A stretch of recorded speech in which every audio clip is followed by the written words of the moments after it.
Heavenly Father, today we put on the full armor to protect us against attack. We put on the belt of truth to protect against lies and deception. We put on the breastplate of righteousness to protect our hearts from the temptations.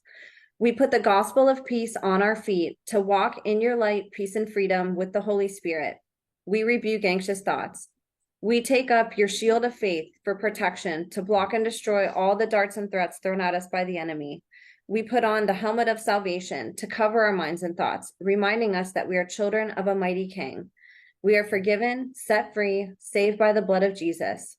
We take up the sword of the Spirit, your living word, that has the power to demolish strongholds and is sharper than any double-edged sword. We come to you, Lord, in prayer daily. In Jesus' mighty name we pray. Amen.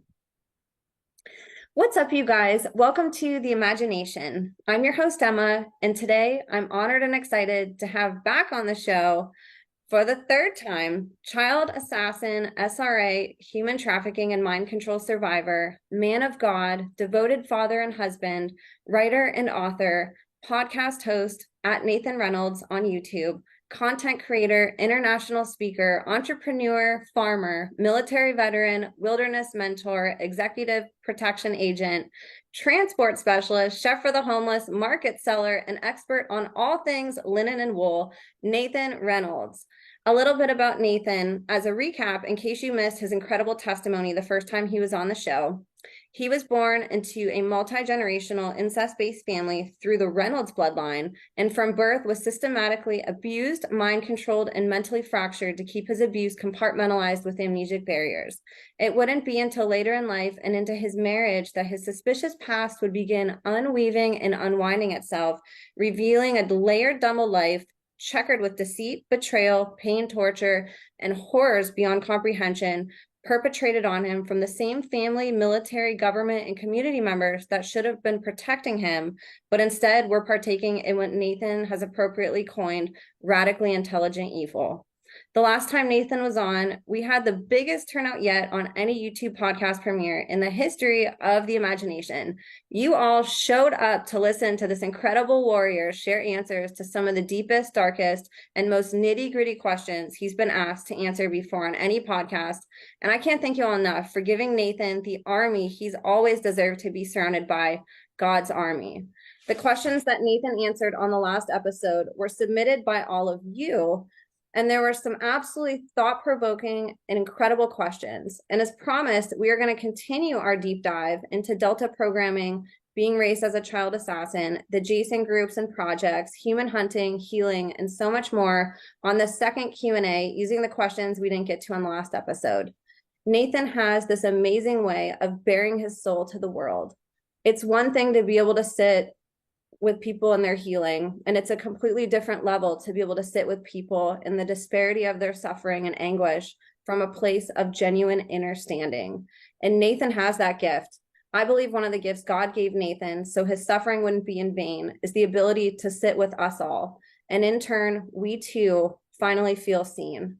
If you've been following Nathan's interviews and testimony, you've heard the story he tells about the first time he ever felt seen when he discovered the work of the late Russ Dizdar. Russ's work helped Nathan regain his identity and the tools he needed to remember who he really was and who he could become. And now, over 7 years later, Nathan stands strong and powerful in his convictions, passing the same torch he was given to everyone on the other side of the screen. Nathan is now our witness, and we are all finally seen. I'll have Nathan's playlist in the show notes. You can go indulge in the last couple episodes in case you missed them. And I highly encourage you guys to please go buy his book, Snatched from the Flames. I'm going to have that below also, all the links to grab that. He has a free PDF. He has a free audio version on his website and on his YouTube channel. And I would encourage you all to purchase it if you have the means to help support survivors. I'm also going to have Nathan's YouTube channel, TikTok, and every platform he's on in the show notes. Please go follow and support Nathan's work. A couple reminders and updates before we kick off today's episode. If you are on iTunes or Spotify, please leave this podcast a review and a rating if you find value in it.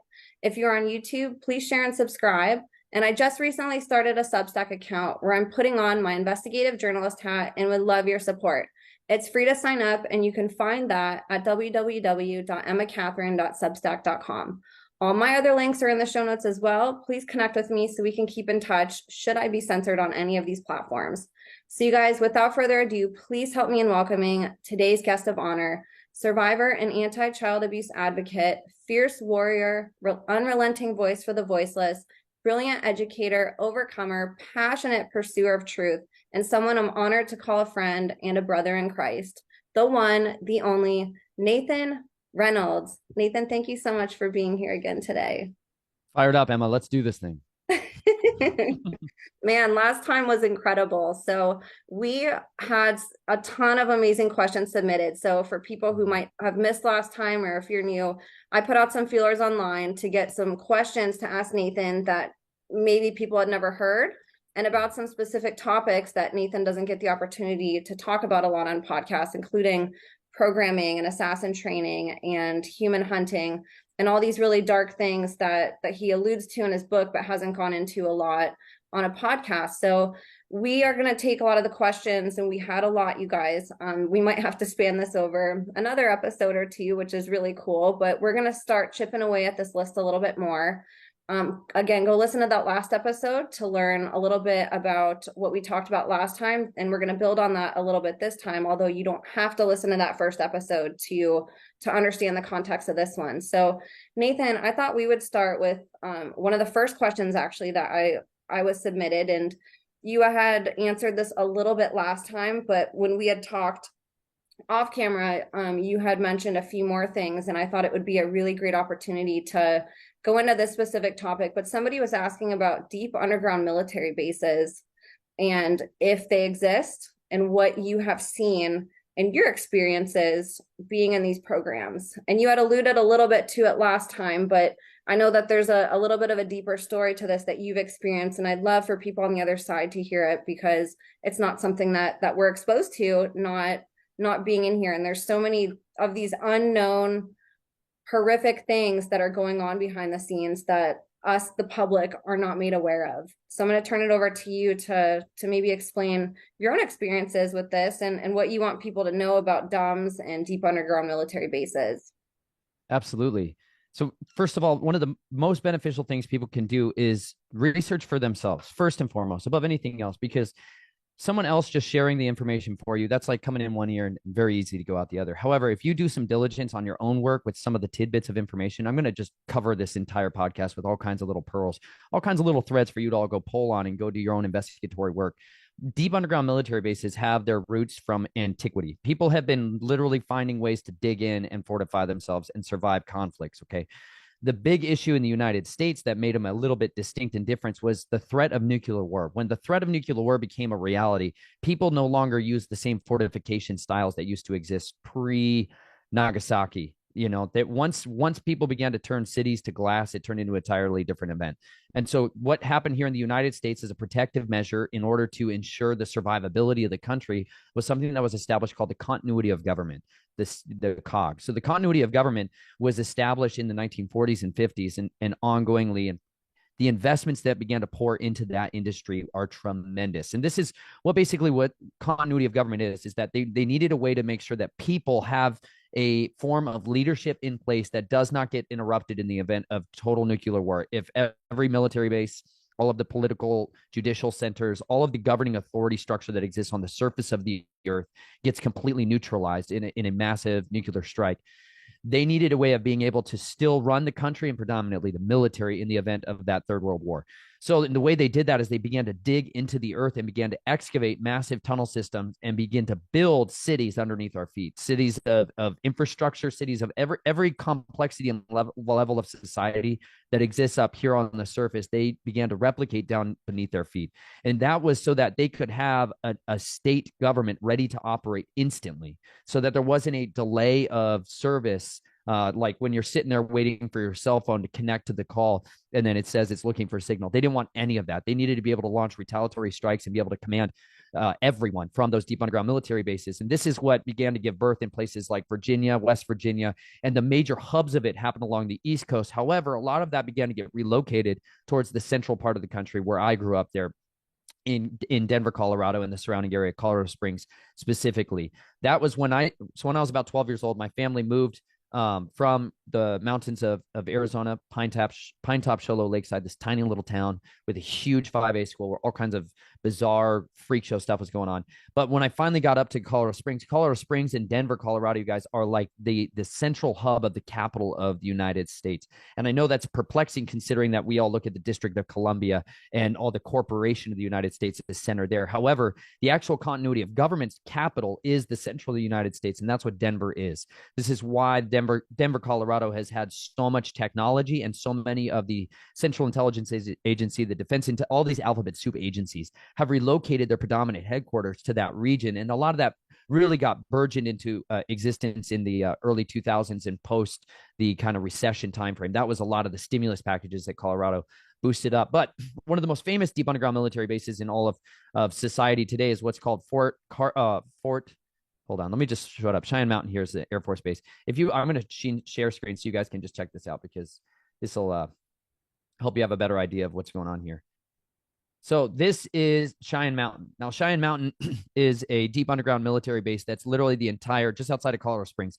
Colorado Springs is the second largest city in Colorado. And there, if you're just sitting downtown, you can look out at the front range of Colorado. Colorado's basically Kansas on one side, and then it's split right in the middle by the Rocky Mountains. They extend for thousands of miles in north and south of there. But right there is where everybody lives. The vast majority of the population centers are right there, centered along that front foothills, just in front of these massive 14,000-foot mountains. Cheyenne Mountain is one of these massive granite mountains, decomposing granite and what's called Pikes Peak granite. And so granite is incredibly strong. It allows you to be able to put up a very strong defensive system for nuclear attacks. So Cheyenne Mountain was one of these first cities that was built underground. And I know a lot of times they're only going to show you, this is one of the entrances to one of the doors. That is a blast door. What you're looking at there is that entire door is designed to seal off this entire compartment of this building so that there can be this continuity of government for what's called NORAD. NORAD is the central hub of all things Space Command. Today we'd be talking about Space Force, this new wing of the United States military.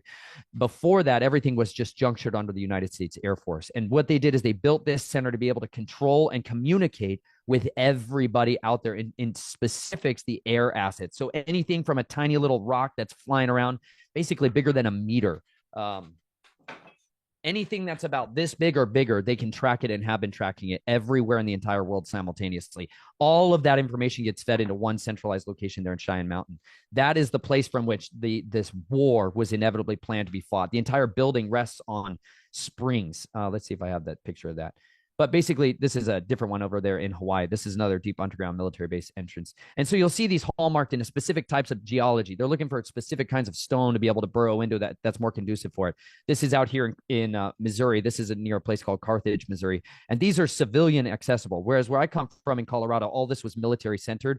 Out in the Ozarks, which is another central ridge that's lifted up. It's called the Ozark Plateau, another geological feature when there's this giant plains of Kansas and Nebraska, Iowa, all of these giant plains. Well, then the Ozark Plateau lifts up, and the limestone, the dolomite, the karst topography, which is very similar to what they had in Vietnam that was so conducive for building tunnels, is very conducive for building these deep underground military bases. There's a very public one that you can watch people going in and out of, which is called Springfield Underground, which is a 3 million square foot underground city. This is where many of the headquarters for places like Kraft and a lot of these food distributors have underground storage, and they live there. People work there, they go underground, and they live their entire day-to-day lives down under these little places. But this is a tunnel boring machine that was used by the United States Air Force in order to construct these massive tunnels systems that you can see. These are kind of the modern public version of it.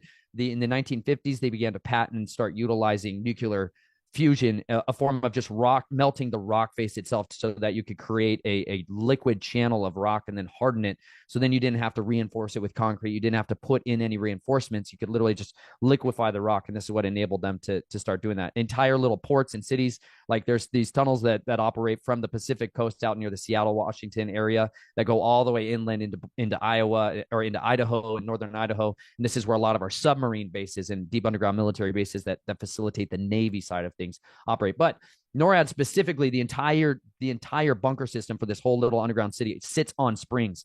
And this was designed so that during the 1950s, it could survive a direct hit from a nuclear weapon by Russia. Now, my experiences was right there through Cheyenne Mountain. And so there's a guy named My military handler at the time when I got brought up here to start working with the United States Air Force, his name was Lieutenant Colonel Lonnie Weaver, and he was a commander here at NORAD. And so he was someone who oversaw a lot of these underground projects. And the reason that so much of this occult and special access projects begin to move down beneath ground is because it allows for a level of secrecy and control when you're the guy who gets to know where people are going in and out.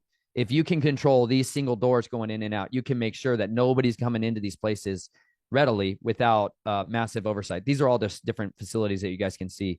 And here's another one. This is the NSA's one in Hawaii. This is places like Edward Snowden. You guys are familiar with the guy who brought out a lot of these leaks and brought this stuff forward. He was working in one of those deep underground military bases. Hawaii, I did an interview with that is called Reptilians, Military Secrets, and Hawaii's Hidden History. And I did that with some folks called Hebrew Hawaii.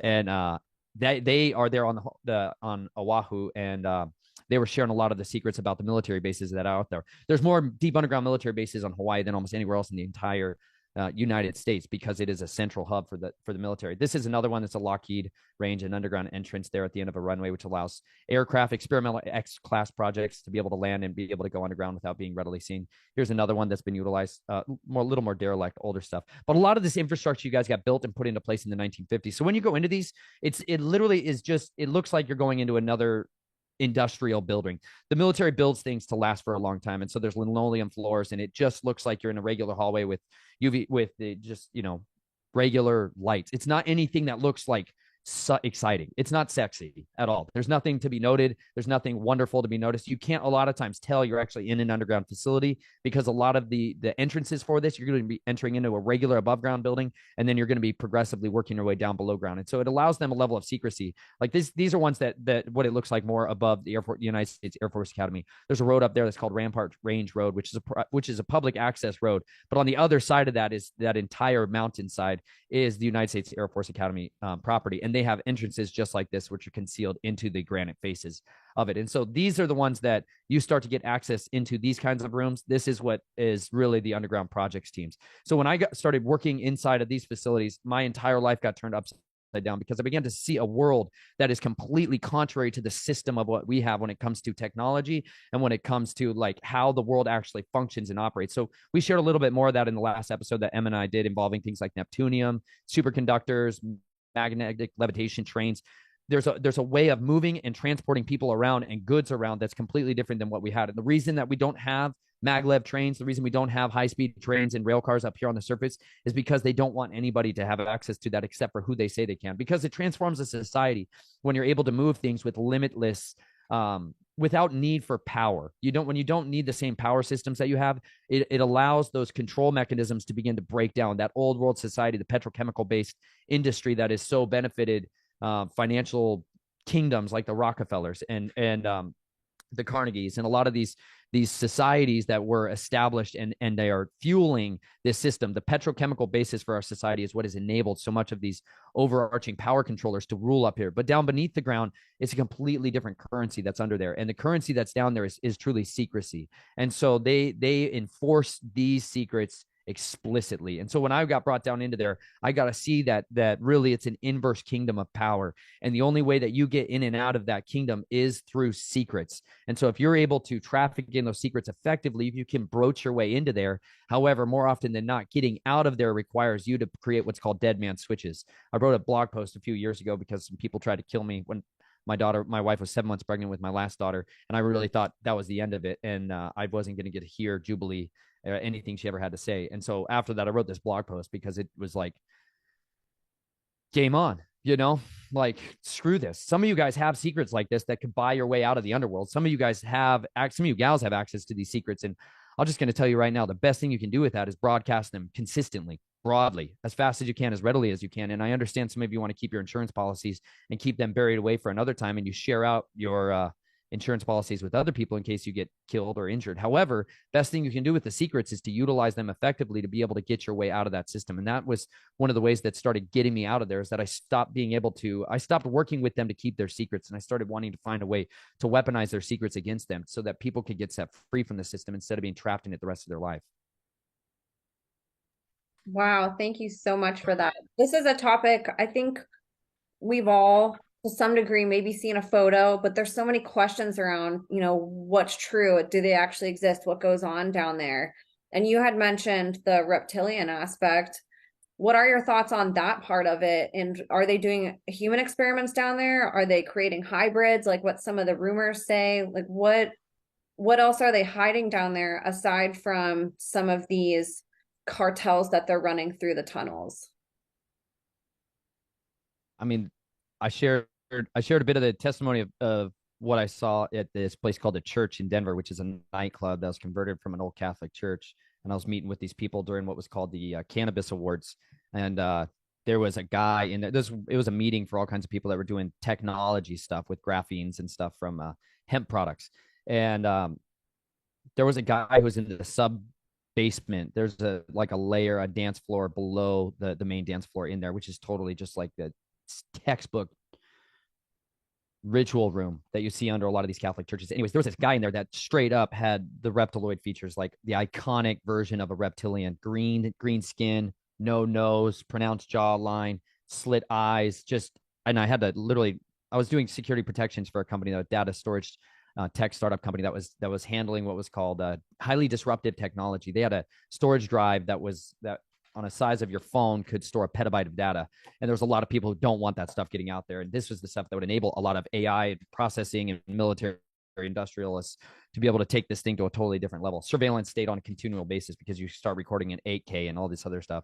Anyway, so I was like their security team lead, and I was staring at this reptilian looking guy and had to ask the CEO. I'm like, Charles, are you seeing this guy? He's like, oh yeah, the reptilian. He's like, yeah. And these people inside this world, you guys, you got to understand that they are aware of so many of what you and I would call or get branded as these conspiracies that are taking place, but there really are other individuals who have given themselves over to a form of genetic alteration on a completely different scale than what you and I think is normal. These are people who've been playing with genes for a long time. And because of that, they started splicing in all kinds of other genetics in order to enhance themselves and give themselves abilities that are not like the others. And really, one of those is foundationally one of these parasitic relationships that can happen when you start cannibalizing, when you start consuming human blood, you start consuming plasmas, and you start consuming a lot of the byproducts of the adrenal glands during stress, like when people start picking kidneys and pulling out stuff out of the adrenals. It alters them and it begins to transform them fundamentally into something other than what is entirely human. So these hybridization projects are not something to be trifled with. And what you start to encounter down there is the experimental research centers, the hubs of this. This is where the genetics labs are located, and this is what allows people to become other than just human 2.0, what the Nazis used to call Ubermensch. It was the backbreeding of the Aryans to the gods. They were trying to recreate the gods of old. They really believed fundamentally, if you cannot understand the fundamental root of so much of our society's architecture for the military and for the national security councils and for what is the titans of our eras today, we call them corporations. These corporations are hands that are still servants to places like DARPA. The internet we're using right now is the created being of the Advanced Research and Projects Agency, one of these deep underground research agencies for the United States military.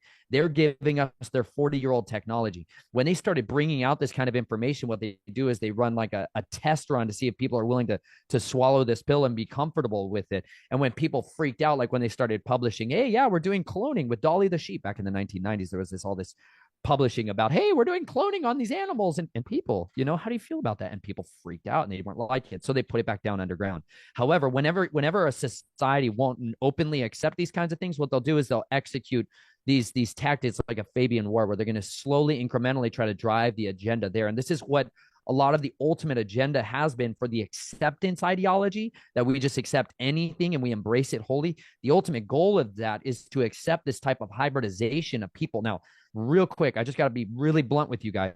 I believe fundamentally, if there are still components of a soul within there, that these people have the opportunity and have the right to be able to receive the good news. They need an opportunity to hear the truth. They need the opportunity to be able to be understood, because a lot of them never had a choice in the matter. A lot of them got manipulated into this, and they need an opportunity to get healing and restoration. There's going to be a continuum there that sounds super strange, but A lot of people in our society today have been genetically altered. They've had genetic experimentation done through injectables that has altered them out of the image of what they were intended to be and has permanently changed them through epigenetics, meaning that they're going to pass on these mutations to their children, and there's nothing they can do to stop it. And so we are living in a society that is genetically engineered into an image other than what our original intent was. This book was really important for me because I grew up down in Arizona. This all started for me down in these tunnels, seeing these other beings. When these people did these rituals, like it wasn't just so that they could like, oh, drink blood and be all filthy and have sex with each other and just grown men that wanted to have sex with boys. It was a completely other agenda. This like the reason the old religion exists is so that they can draw up these other beings that live in this underworld. There's a scientific version of this with the deep underground military bases. Then there's an old religion order of this. There's a completely older megalithic stuff that goes all the way back to antiquity, stuff that's been around forever, that has been buried, systemically and historically buried. This is why the Smithsonian Institute in the United States was created, was to conceal the true history of our country, of the world. They didn't want people to understand that these advanced cultures and civilizations have been the norm all the way into antiquity. And there will be massive cataclysms and destructions and self-immolations as people turn back to this old religion where they're sacrificing humans, where they're consuming blood, and where they're willing to engage in this dark occult magic. When they embrace the shadim, what we would say demons, these shadows, when they start inviting them in and opening the gates to them, and bringing up this other world, because beneath our feet is this black inky mire. It's a real other world that exists down there. And you have one that's scientifically based, like up in North Dakota or South Dakota. There is the Fermi Labs. There's these laboratories that exist with particle accelerators and with atom smashers and cyclotrons. There's tens of thousands of them. People think about CERN and they think about, oh my gosh, they're opening portals under the Temple of Apollo and they're going to open up and do all these experiments. They've been doing this stuff for decades. They've been doing this stuff for so long, and they've been meddling with these portals. They're ultimately trying to open these portals to bring in these other entities. And they're using a scientific, technological version of it. But the old religion has been utilizing infanticide and child sacrifice to be able to summon these beings up to them. And so down in those tunnels, what I saw were dragons. And I know that's something that's so like out there, but there literally are dragons. I'm going to just pull up another screens here because this is just ridiculous. This is like for thousands of years, y'all, we had like a history that was like knowable. Like we actually used to be able to read books and we'd be like, oh yeah, this is what's going on. Hold on a second. Bear with me here. Oh, hold on. Give me a second. No worries. The way that society used to be for a long time is that people understood that what we would call myths and legends were way people passed on information and preserved information so that their children wouldn't be trapped in this dumbfounded stupidity like we've been raised in. Oh, it's so frustrating because I grew up with this as my norm. I didn't grow up with this as like, oh yeah, you guys are just living in some kind of fantasy world where werewolves and demons and all this stuff are crawling around in the shadows. This is reality and has been forever. And this is why people for thousands of years have carved statues of it. They've made paintings of it. They've carved it into books. They've written it in their stories. They preserved it in their oral traditions. This is why this land, the United States of America, America literally means land of the plumed serpent. Quetzalcoatl has been the god of this nation forever. It's the same god again. They're trying to resurrect this plumed serpent. Here we go. Let me show this for you guys. It's just a sci-fi movie all the time. I tell people all the time, the truth is truly stranger than fiction. You're living in a society that has tried to convince you that there's something other than this. But this is the way that the world operates. This is the Queen's coin. Oh, it's just, they put this in front of your face. This is like a 10, look at the size of this coin. Okay, this is the commemorative coin that the Queen made. She's called the Queen of Beasts, right? This is literally the Queen of Beasts. This is back in 2014. And this is who her heraldry is, right? She's telling you that she is the queen over all this. This is like a 100-ounce gold coin that they made in commission for her. And if you notice how many of these are, you're like, oh yeah, normal creatures. I totally recognize these. And then you get all these hybrids, right? You got the phoenix, you got the dragons, you get the unicorns and all the rest of it. But what they're really getting at is what these animals used to be, right? If you go back into antiquity, just a few thousand years, this was the way that the world operated. Hold on a second. I'm going to flip through a bunch of these. The dragons. Okay. These are the serpent mounds. You start to analyze the archaeological excavations of what's been going on forever here. I did an interview with a guy called Eric FM8, Fire Medic 8, and it was called the House of Dragons. And we went into a lot more detail on the serpent cults and why my family tapped into this information because they were treasure hunters. Ultimately, they dug into a bunch of these mounds and they started finding books and tomes and they found out how to engage in these rituals to draw up these serpents. This is a serpent mound that's out in, you got a bunch of these. This one's in Ohio. This is the Cult of the Serpent. Balaji Munkar. This is one of the best books for any of you who want to dig into the actual history of the world and what they used to find and how they used to summon and deal with these things, petroglyphs and everything else. That's why I have this chart back here. It's not just some fancy rainbow looking thing. This is how I can decipher all the ancient languages. And I'm trying to study through pictographic form because I grew up in Arizona where people would carve these things on petroglyphs and they would leave these markers for people so they could understand, hey, this is how you find that information. This is from archive.org. You can look up that book for free. Otherwise, it's a couple $100 online. But this is Quetzalcoatl, the temple of the plumed serpent that's down in Mexico. The capital of Mexico was designed to be this, where they were sacrificing sometimes 40,000 to 100,000 people a day.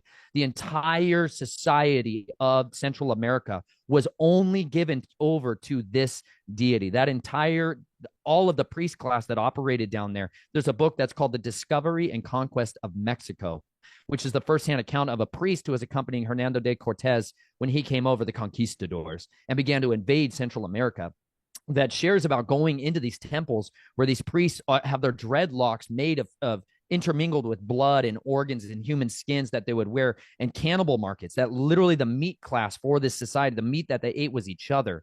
And these priest class, they were governed by human sacrifice, and they'd given themselves over to this.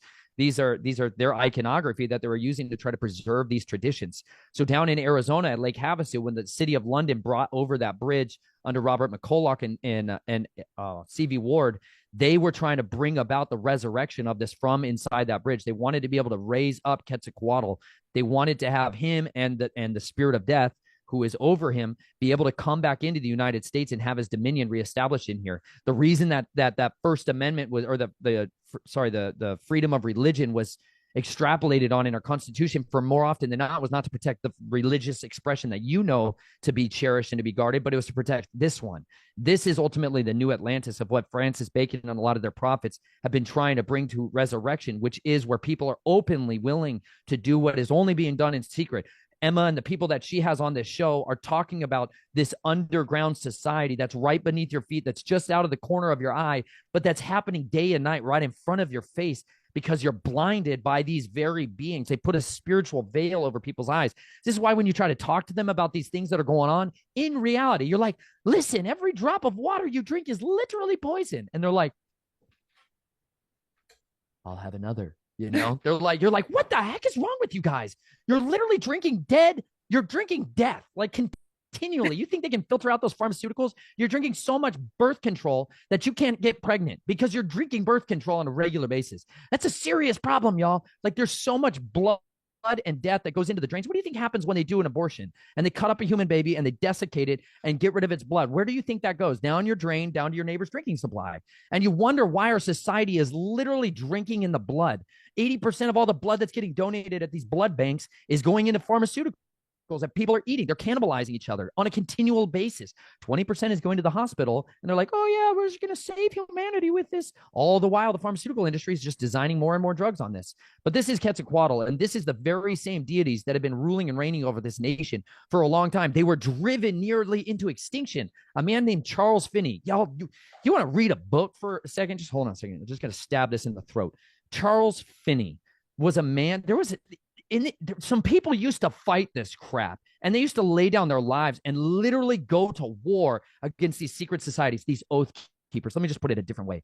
The oath keepers, secret societies, get too much of like, ooh, sexy involved in it. It's filthy, disgusting people that want to do all kinds of perversions. It's perverts. It's cults of perverts who want to protect and cover up other perverts from doing sycophantic evil. That's what these secret societies are.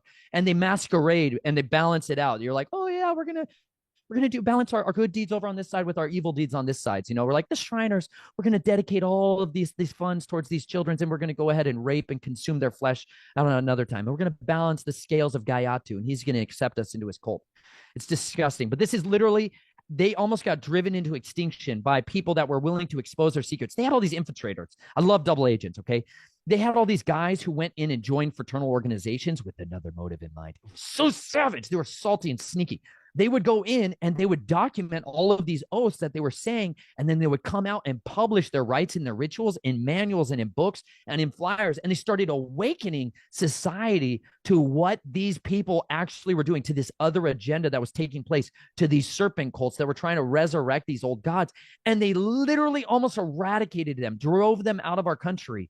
They came so close to being able to do it. They accomplished driving them underground again because they were trying to rise up again. And they were so effective at doing that. Charles Finney wrote some incredible books on it, and was one of those people who was speaking out against it. And I encourage you to seek it out. These are still preserved to this day. One of the things my dad did was to take me back down to Mexico, Tulum, Mexico, and I got my open water scuba certification. And then one of the things he was hell bent on, intent of taking me, was onto these temples to go into these little. They have these little, at the tops of a lot of these towers, they have this special chamber room where they would drink, and they would cut the heart of a person out of their body and they would eat it. The high priest would eat it, and they would drink their blood. And this is the way they would pass on this life force through the priest class and ultimately to the king class. And these are all still preserved today. You can go down there today. This is literally the temple of the plumed serpent. These exist all over the United States, you guys. It's not like this is just Mexico. All over America, these mounds are everywhere. And under these mounds is this same kind of architecture. It's the same gods doing the same kind of worship. And now this is in literally Mexico City, one of the most populous places in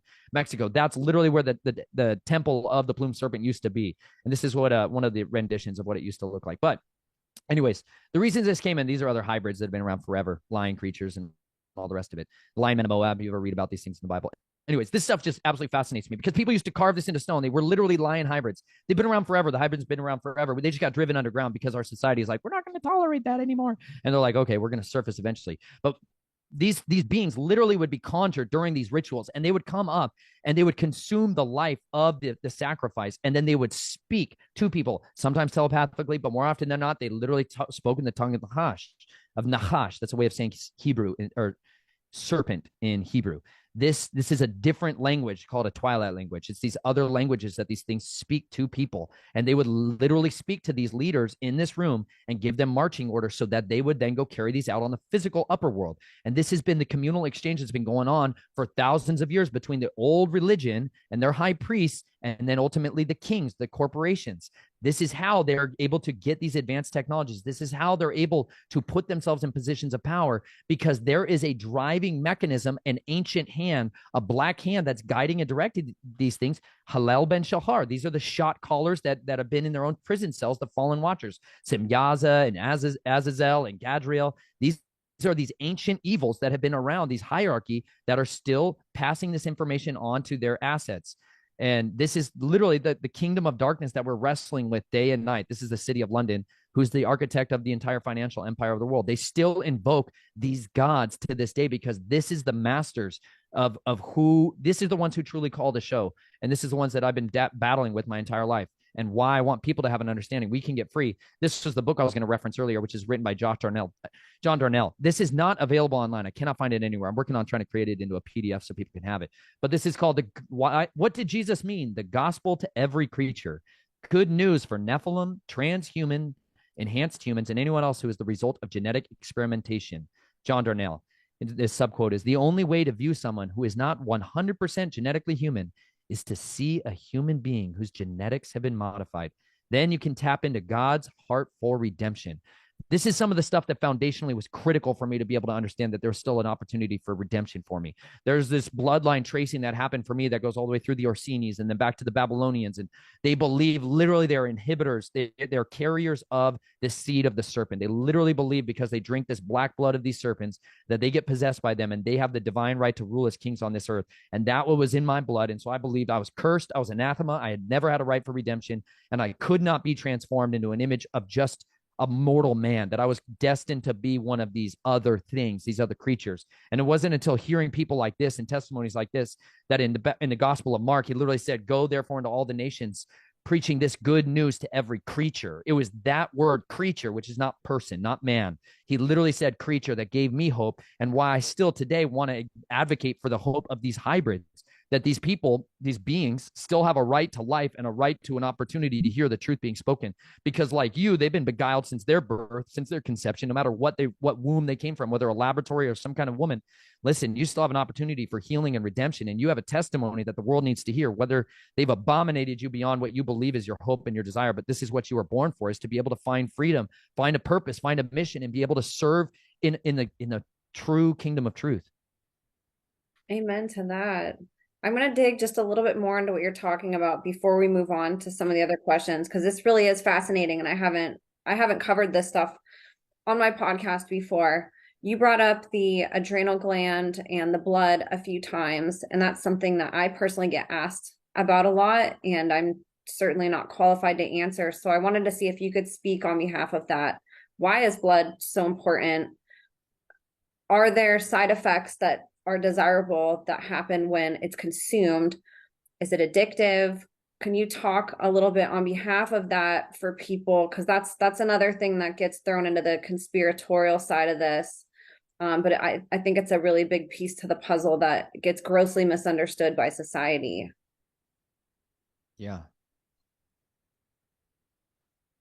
There's the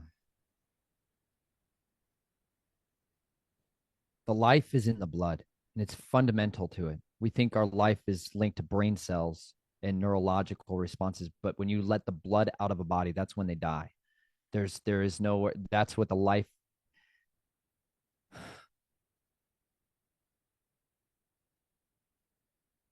It's all about that at the fundamental basis.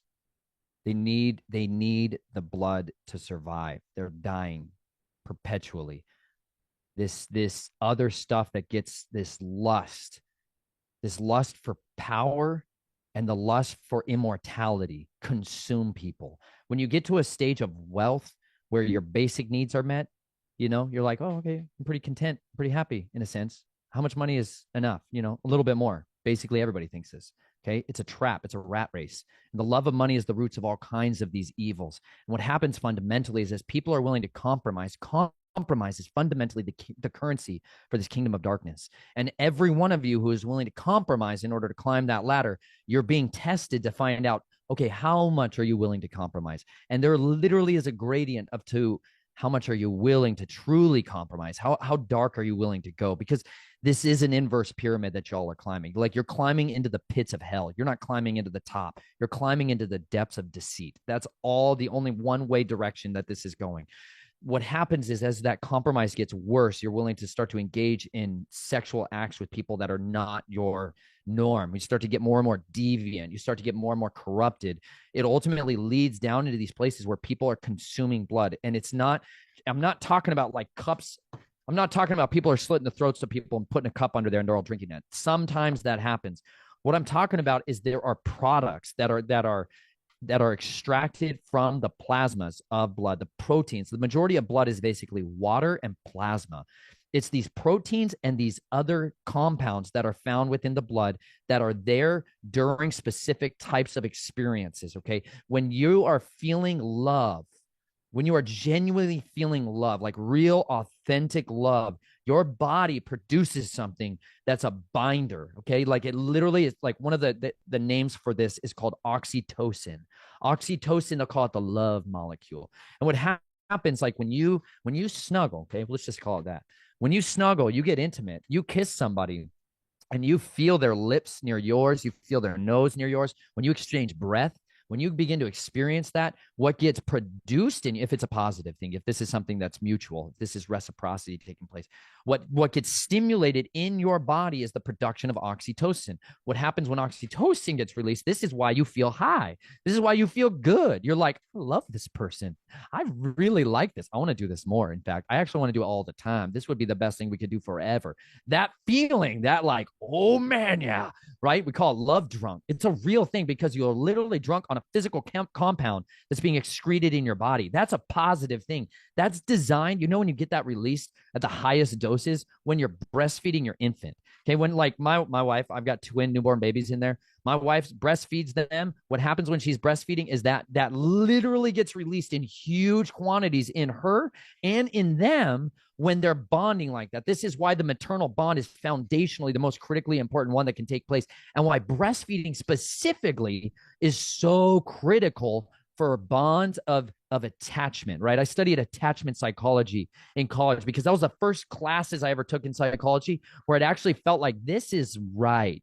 This is a model of understanding how human beings are, how persons operate amongst each other, where we identify and look for ways of creating healthy attachments and dealing with areas where it got broken. And one of my professors was amazing at dealing with this and the power of vulnerability. That really inspired me and encouraged me to be bare, like you said, to bare your soul. She shared how potential, how powerful it is when someone lays themselves bare, that you literally are releasing this in your body, what should have been there. I had that so systemically cut. I had these other mothers, these cult mothers, I didn't know who my mom was. There's constant confusion and exchanging of who was my mom and who I was, so that bonding agent, that oxytocin, was never able to establish except on somebody that they wanted it to go to. And so there is this powerful, beautiful force that's designed in us on one of these tiny compounds to unleash this locking in of what our identity is and who we should relate to. Now, if that is not given to somebody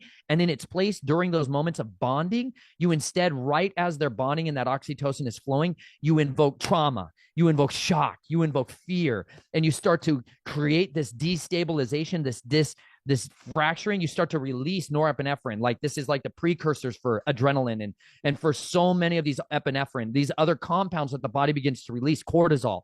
This endocrine system takes over to fight, flight, or freeze, and you start to try to find a way to get out of this system. You try to fight back, or you panic and you freeze, or you dissociate. And when those events take place, when somebody's enduring that trauma, it releases these other compounds, which are like the antiquity.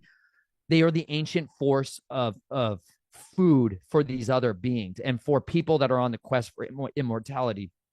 And it's as awful as you can imagine. And in Lake Havasu, Arizona, what they literally did is they took people and they would pike them. Okay. They would put IVs into them and then traumatize them and abuse them. And they would extract blood from them as it was happening. Sometimes they would extract it directly from the adrenals. Sometimes they would extract it from areas in the brainstem. They had different ways of getting it. However, more often than not, they would literally just drain them of their blood while they had headphones on, while they're watching screens and images of people being raped. Whatever version of it that was needing to be used to cause the most distress, that's what was being utilized. And that literally was being extracted out and then spun out into different compounds and extracted in a laboratory there in Lake Havasu City. Those little vials they would sell on the black market, in this underground market, to people that wanted cups of immortality. So they're not going around thinking like, okay, this is something that politicians have been caught with in airports. And they're like, what are all these little vials that you guys have here, right? And they literally would have a silver lining to them. They would look sometimes like liquid silver that they would be drinking. And you got to understand, the reason that this facade is able to go on is because these people don't know that's what they're actually doing. A lot of them just think it's another pharmaceutical product, just like you guys going to your pharmacist and you're getting another drug that you don't have a clue what's actually in there. And you're like, whatever the white robe priest says, I'm going to take. These people are under the same strong delusion, and they're willing to take whatever their drug dealer, pharmacist, might say, this is what's going to help you, right? One of the neurotropics form of it that was being utilized is stuff like the military has the best chemists in the world, right? Before you guys get your street drugs, the United States military has been giving it to their pilots since the 40s and 50s. Like, the best forms of methamphetamine and stimulants and Adderall and all these other uppers or downers that have ever existed went through those guys before you ever got your hands on it. Same with these compounds. And it's these compounds that literally, when people consume them, aging, the reversal of aging truly takes place. They literally cut the foreskins off of babies while they're alive, and they turn those into beauty and anti-aging products. This is still used today. Public mainstream news. This isn't some kind of theoretical kind of something questionable thing. Like, this is like Sandra Bullock's talking about this on the Ellen DeGeneres show. They're like, it's great. Just rub the baby's skin cells all over yourself. Just rub the dead babies on you. This is nothing new under the sun. People have been doing this for thousands of years. people that are consumed with vanity, this goddess that's ruining their identities, making them think that who they are needs some kind of beauty mask to conceal their identity. They were made perfect, and it's everyone else that's making them die on a daily basis to this depression, to this cursing of their identity that's making them think that there's something other than that that needs to reverse aging. It's insane. But this is what literally people are willing to sell their souls, their mind, their energy, their will, their emotion, their intellect, their time. They're literally willing to give their lives up so that they can have this thing to try to alter themselves, to try to extend their life. And this is their currency. So it does not always look like them bathing in blood like you would see in some kind of filthy horror movie. Like they are genuinely buying a product and they're getting it from what is a reputable source so that they can take a stimulant that allows them to go 6 days without sleep and to operate. It is the limitless drugs that these people are operating on. The United States military had one that was called New Vigil before it was called New Vigil, where you would take this stuff and you felt like your entire brain opened up and you could just crank for days.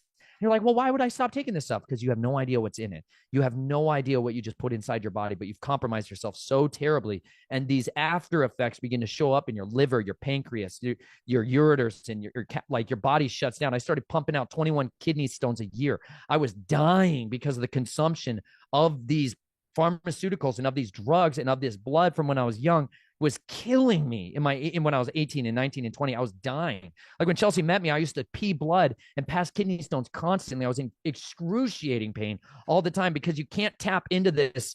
There is no cup of immortality for us to drink. There's a tree of life that we can take, but it is guarded fiercely, and you're not going to drink of that until you're not going to eat of that until the Father says otherwise. Thank you so much for that. It's always helpful when somebody has a firsthand account, and I appreciate you answering that because that, like I said, I've gotten asked that a lot, and it's been something that I've wanted to bring up on the show. So my strategy, my loose strategy, I should say, for a lot of these questions that people asked was I tried last episode, and for people listening, just so you know, if you missed it, I tried to tie in a lot of the earlier questions about childhood, and this time I wanted to focus a little bit more on the teenage to adult side of it. But we didn't get through all the childhood questions, and there was a couple more good ones in here. So I thought I'd start with that, and then we could sort of move our way into some of the periodization that you talked about last time a little bit more in depth, Nathan. So one of the questions that somebody asked was, in regards to that periodization, is there an age that a child is required to make that first killing if they're in that Delta assassin programming? Is there some sort of, I guess, structure to that? And then there's an event that happens, or how does that work? I thought that was a pretty good question, but it's definitely, I'm sure that there's strategies to it that we're not privy to that you might be. Like the age of the first kill, I don't know that there's a standardized age for when that is. It's generally going to be based off when the resistance is over and the willingness is there. Such a dirty word. When they have a big enough why and they figured out what's the best lever to push on this child in order to get them to do killing. Once that has been breached, then their first killing is going to be instituted or architected over their life.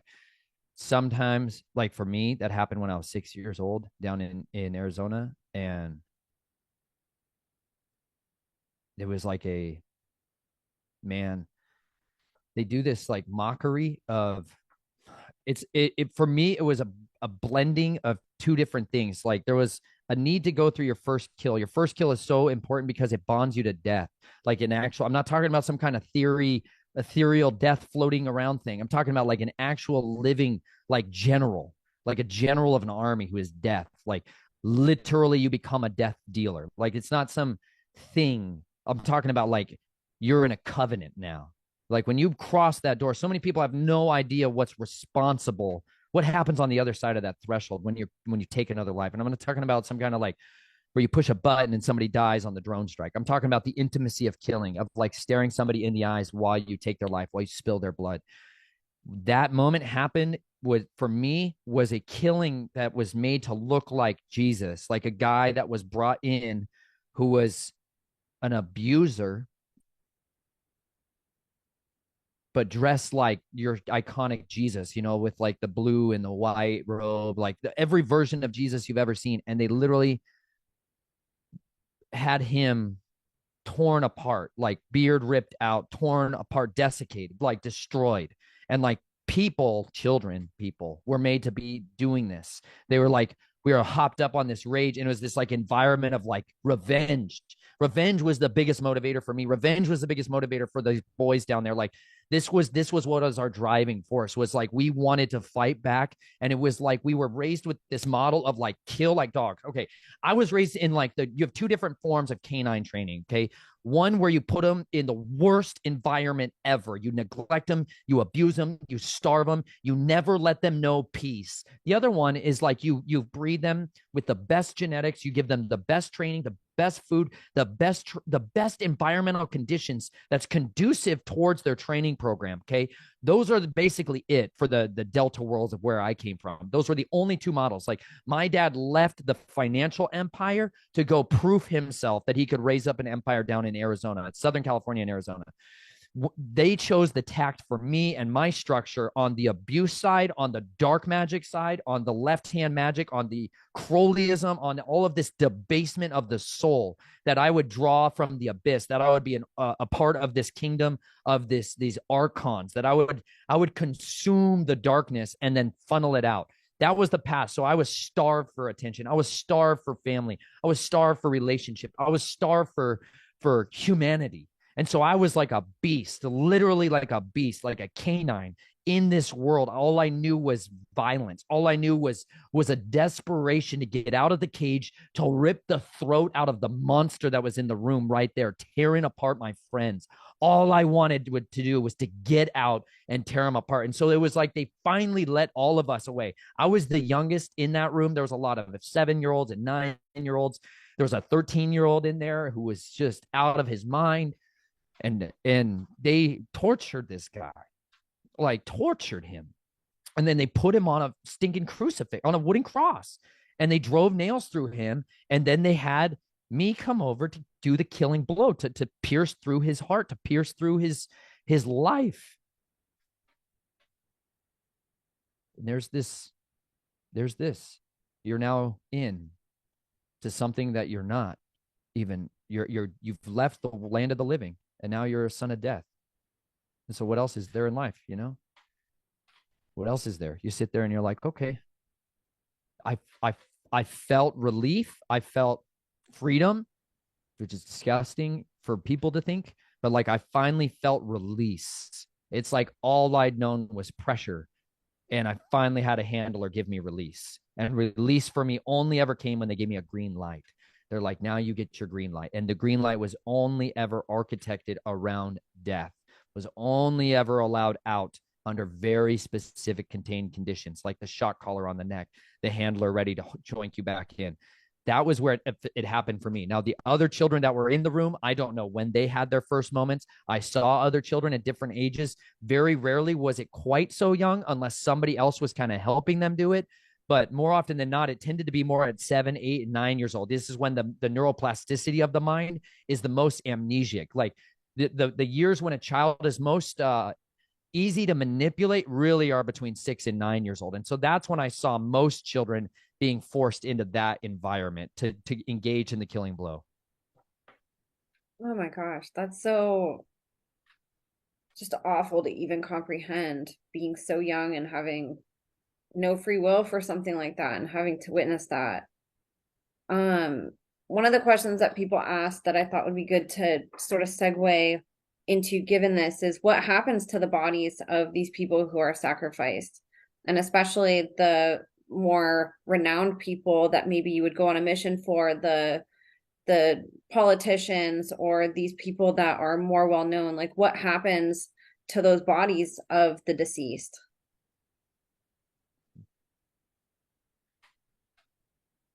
They're fed to pigs. I'm not talking about animals. This is like a product that's rendered down, like meat rendering. And like this is like a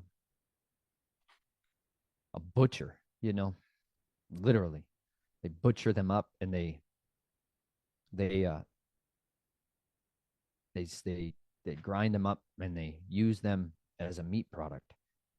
And not always. Down in Lake Havasu, they had a facility for that. Otherwise, people are buried in the desert. People are dropped in Lake Havasu City Lake. But out when you're on a mission, when you're out and you have to dispose of someone, you have cleanup teams specifically who that's their job to come in and do that. They're generally tasked with these are like your body baggers and your draggers, like morticians. There you would get connected. The way this underworld facilitates a lot of this is like the Reynolds family was one of the biggest owners of crematoriums and funeral homes. And that was their way that they could have that. The other two big places they invested in were veterinary offices and dental offices.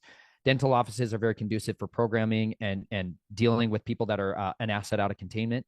And veterinarian offices are a way that you could get medical attention without people being able to maybe know as much. You can get anesthesia drugs there. You also have on some of them, not as much today. They used to have more crematoriums attached to them, incinerators that were needed to be able to dispose of the bodies. Those are the main methods that were utilized overall, was to get the bodies disposed of. That was not my compartment. That was not my department, for lack of a better word. I didn't like that side of it. I wanted to do the killing blow. I didn't want to process. I didn't want to do that. But when it was a necessity, you make the body look as, especially if you have a high value target that you're going after, and you know this person has to be what's called an open death, meaning that their death is going to be publicized, it's notarized. You need to make sure that that body looks as though it died of natural causes on one side of the equation, or that it needs to die in a way that's explainable. Car accidents, you don't kill people almost ever with a car accident. You kill them and then you dress up their body to look like they died from that. This is when a neck is broken. This is when there's swelling on the brain. This is why brain stems are an area of target. Like why you utilize knives, it is to separate spinal column. The central nervous system is the major target when it comes to like actual assassinations. It's not, you're not looking to wound somebody. You're not willing to kill somebody. You're looking to instantly stop them and incapacitate them. Not some kind of like, oh, you stab them in the heart. None of this. You can shoot somebody in the heart. They're going to run around for 30, 40 seconds. They can still shoot and kill people and fight back and do all kinds of stuff during that time frame. You're trying to incapacitate them instantly, and so you're separating their ability for their body to function anymore. And so if you learn how to use blades very precisely, you can turn people off very quickly, and you can do it in a way that's very concealable. This is why needles and picks,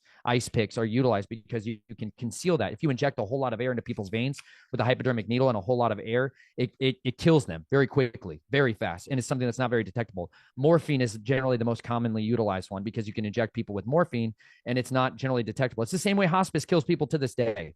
You stop people's hearts really easily with an overdose of morphine, and it's really not something that people are going to scan or look from. Otherwise, you're using barbiturates and alcohol in a combination. If they have any history whatsoever of having drug or alcohol use, you're running down that path. You're going to make them OD.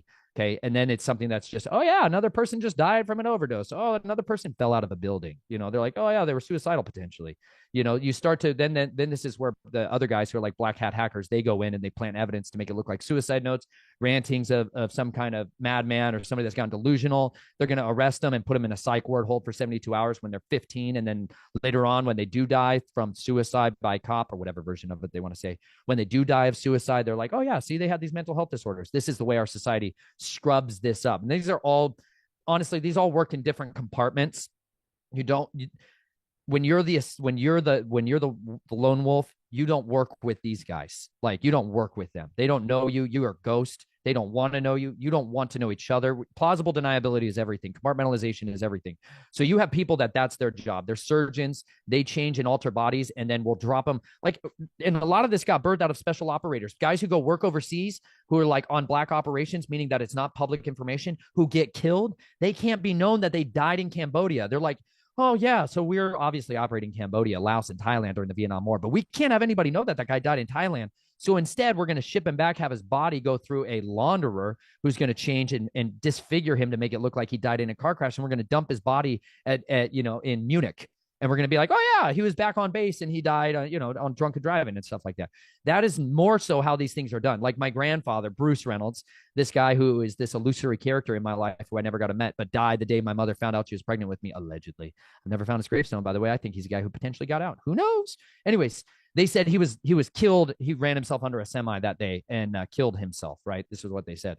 You start to dig into any time these accidents take place, y'all. Like, I'm of a sound mind, by the way. I have no intention to kill or harm myself or anybody else. So I just want to make that clear for the record. These are things people have to state so that if people get suicided, you understand this is how it operates. But more often than not, that's literally how it used. I have a chapter in here. Oh, I hate it, but this section, if you guys want to see what it really looks like at a ritual and how they dispose of this stuff, I go into a lot more detail. I don't want to read it. I don't like reading it. I don't like talking about it. I do, but I don't. I am willing to, but I don't want to. This stuff, it's under part 6, which is called the Inner World, the Dodge Viper, and Secreted Away. And I go into a lot more detail of what it looked like on the ritualistic side of that, where people were literally carved up, cut up, and then dragged out in garbage bags, and then they were put through these incinerators and passed on. But otherwise, they're generally consumed in a horribly horrific way. And this is why a lot of people kept pigs. Like my aunt growing up used to keep this big pot-bellied pig, and you could feed a body to a pig, and they will eat everything, and dispose of it very quickly. So those are some of the ways. Wow. So what's the difference between military and assassin training? That was another question. You answered it a little bit with this answer. Could you go a little bit deeper into that? Assassin training is invisible warfare, as opposed to military training is like overt warfare. You put on a uniform, you're supposed to operate under the codes of military justice. You're supposed to operate under Geneva Conventions. There's all these parameters. There's this order following things. Whereas assassin training was a form of autonomy. That was what appealed to me so much. So I wanted freedom, and this was supposedly the way that I got freedom was hunting people, and that was the only way I was ever let out to be exemplary. Otherwise, I was kept confined continually. And so assassin training was multidisciplinary. So in the United States military, they have what's called your MOS, which is like your job. That's your function. You're going to get trained up through your advanced training school. You're only going to have basically that job. Everybody goes through a basic combat training, and then to be a soldier, a soldier overall. However, it's then broken down into specializations. The United States military, the Army, has 11 Bravos. These are infantrymen. Okay, that's their job. They can then branch into different jobs later on, but generally they're going to stay in that role. You have people that are artillerymen. You have people that are supply specialists. You have people that are chefs. You have people that's like literally their world operates around that function. When you deal with assassin training, what you're dealing with so much more is the ability to be invisible, to be a criminal for all intents and purposes, how to live a life of being background noise, how to blend in and be a chameleon in all your environments, how to learn how to use the art of social engineering to work your way into a group, to be able to infiltrate and get past people's defenses psychologically, mentally, emotionally, and spiritually, to be able to get in with them, to be able to get them to let their guards down so you can deliver a killing blow, plant evidence, extract people. You're made to be a ghost. And that's fundamentally very different than what the United States military has, this kind of public hoorah, hoorah kind of feeling, camaraderie, brothership. Whereas in the assassin training, you're never allowed to bond with anybody because anybody could become your next target. You may be literally best friends with the guy that you've been hanging out with for the last 2 years, and you get a text message that tells you that this is your next target, and you shoot him in the head, right? And you walk out of the room. Like this is kind of how these functions operate. You can't ever have these bonds and these attachments. And this is why Russ Dizdar wrote this book on the Black Awakening. It's understanding there's a different kind of thing that takes place with these back personalities, with these subsets of identities that are made to be capable of doing multidisciplinary work, whether that's running a vehicle, whether that's running an aircraft, whether that's dealing with digital closets and communications. You have to be able to handle all of these different things that come your way. Whereas in the military, it's very compartmentalized towards a single area. What types of things are specialized in the assassin training? Is that more, say, for example, are there certain people that are in these programs that specialize in specific weapon types or specific types of martial arts or combat training? Or is it more just everybody does everything and you become skilled in a plethora of different things? No, because some people are just going to get assassin training so that they can go out and do that as one of the things they do. Otherwise, maybe their main function for a group is being a mule, being a prostitute. But it doesn't take a lot to teach somebody how to kill somebody. It's 4 pounds of pressure to puncture the human skin. It's not a lot, right? So it's more so teaching people how to be able to dispose of the resistance to killing. That's the fundamental basis of all of it. You have to get people who are capable of not having that hesitancy. You can kill any fundamentals to it is you can kill anybody if you're absolutely willing to die. If you're absolutely committed to death as an inevitability, you can kill anybody. I don't care how protected they are. There's no one on the face of the earth that can hide from somebody who's wholly committed to giving their life up in the act of going after them and pursuing them. There's no amount of protective agents that you can deploy around you. You can get to anybody no matter where they are fundamentally. It's just a matter of time, resources, and intelligent strategies. This is all it takes.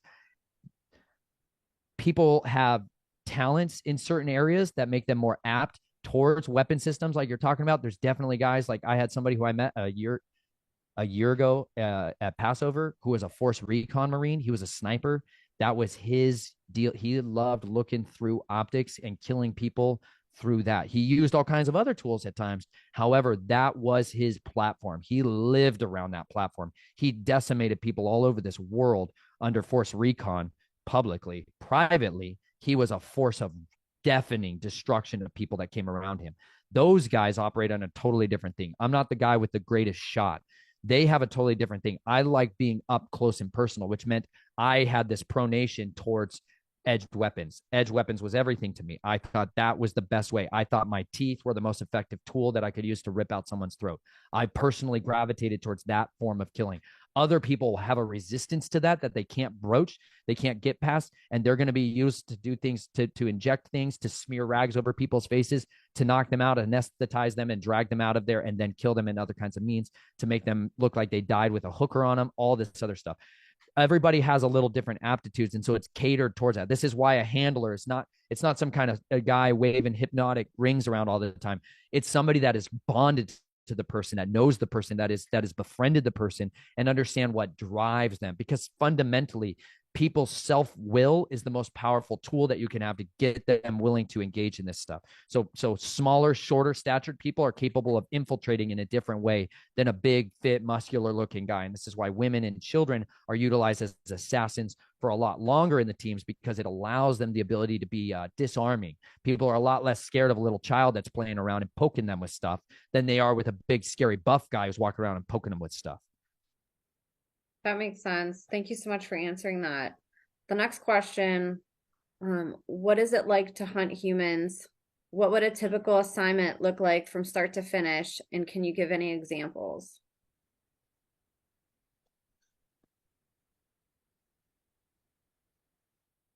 It's it's the greatest hunt there is.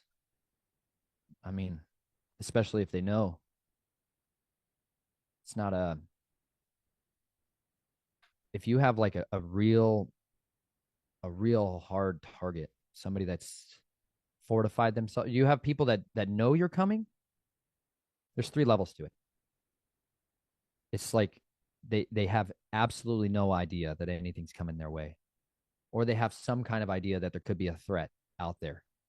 And then there's somebody who absolutely knows people are coming for them. Those are like the scales of what it is, that about, this is what it takes to know how to go about your plan, because it's fundamentally different. I've never hunted animals. I hunt fish underwater. I like to spear fish underwater. Otherwise, I don't hunt animals. I've tried. I've gone out there with people that like to shoot animals and stuff. I just, it's, there's nothing that compares to it. There's just not. There's no greater adrenaline rush on the face of the earth. And I know this is super perverse, but whatever. Screw off. It's like I'm freaking trying to hunt people down that literally rape children. Like I've watched these guys. Some of these guys I literally watched rape children in high definition. Not some kind of like, oh yeah, live. Watch them do it live. Rape children. Okay. Then literally I got a green light to go after them. Frick yeah, man. All day and night. There's no greater exciting thing on the face of the earth than to go after somebody else that has the ability to fight back mentally, emotionally, spiritually, who has their own way to wage their own war. There's nothing more thrilling on the face of the earth, because you get an opportunity to dismantle a demon, like a shadow walker. Like you get to go for the throat of this beast system, and you finally get your hands on them. You finally get the ability to be vengeance incarnate on them. You get the ability to tear out their throat and spit in their face and defecate on them and make them know what it feels like to be powerless for a moment. You know, like there's no amount of it that's enough. I'll tell you, it's a stinking bad drug. It's a bad drug. You get hooked on it super bad. Super bad. Not everybody does. Some people are like, I'm not really that into it afterwards. You know, they get into their first kill and some of them break and they never come out of it. I'm like, they never recover. They go through that thing and they're out forever. They cannot recover from it mentally. Others get in there and they're like, that's the greatest relief I've ever had in my life. It was great. It was freedom to me, not for me, but for the victims. I fundamentally understood that every one of these people I snuffed out was an opportunity for one child, maybe thousands. Maybe this individual had thousands and thousands of victims. I don't know.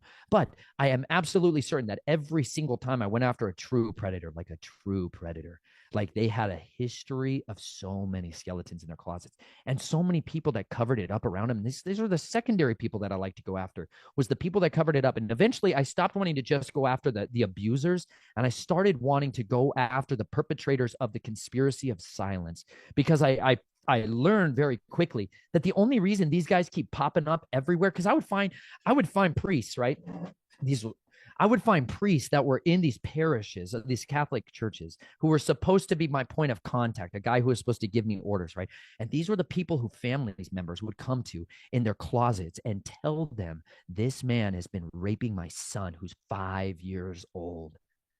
And they would know this, and they would, instead of getting rid of the guy and turning him over and having him be devoured, they would move him away from that family and they would move him into another one. And I saw this happen in the Catholic Church. I saw this happen in the Christian church. I saw this happen in the corporate controlled media. I saw this happen in every little echelon of everywhere I went in this filthy, disgusting society that we live in, where people are walking around like, oh, it's a beautiful day out, isn't it, Jim? You betcha. I'm like, screw you guys. They're freaking destroying the lives of the innocent every freaking day of your life. And you all sit around like it's some kind of funny thing. Ha ha. It's in movies. Let's go watch the next movie and just ha ha laugh about it and be entertained by it. And I'm like, you guys could be fighting a war and eradicating this evil. Like, if there was no greater relief in my life than when I finally got to stalk them.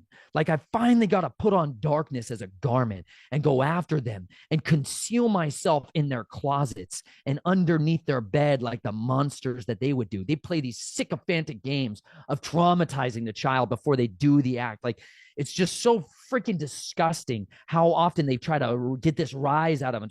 They sexually are stimulated off of dread and fear of children. Like, they are so evil, like actually possessed by evil, that the only way they find sexual pleasure is from the traumatization of children. Like, this is such an unutterable darkness that these people, it's a joy to play mind games on them and to make them feel dread, like fear that grips them in the depths of their being, that rips out their spinal column and shows it to their face before they die. Like, that level of systemic torture, when you're using a little come along to ratchet out their spine in front of them and listening as their spine is crunching and breaking under the tension, and watching their face and documenting this so that every other pervert someday has an opportunity to understand this is what happens when you participate in satisfying your lust. Like, I believed, I would document a lot of this stuff and film it, because I believed that there was going to come this day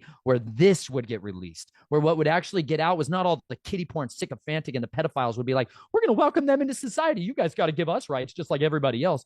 I thought the day would come when they would play this type of film and it would put the fear of God back into them. People used to have dread because there used to be something called public executions. And you know what you do? It's a very valuable tool to a society when you publicly execute people in horrifically barbaric ways so that they understand this is the consequences for engaging in such sycophantic, disgusting behavior. You want to participate in here? Not in our kingdom. Get the heck out of here. Like, they used to drive away these oath-keeping societies. The Bavarian Illuminati, the reason they eradicated them from their country was because these guys would go engage in this level of darkness and then infiltrate academics and societies of, they would infiltrate the religious order, they would infiltrate the military, they would infiltrate the political order, and they would go in and start to change the agenda to facilitate their other brothers being able to come in and engage in this type of depravity openly.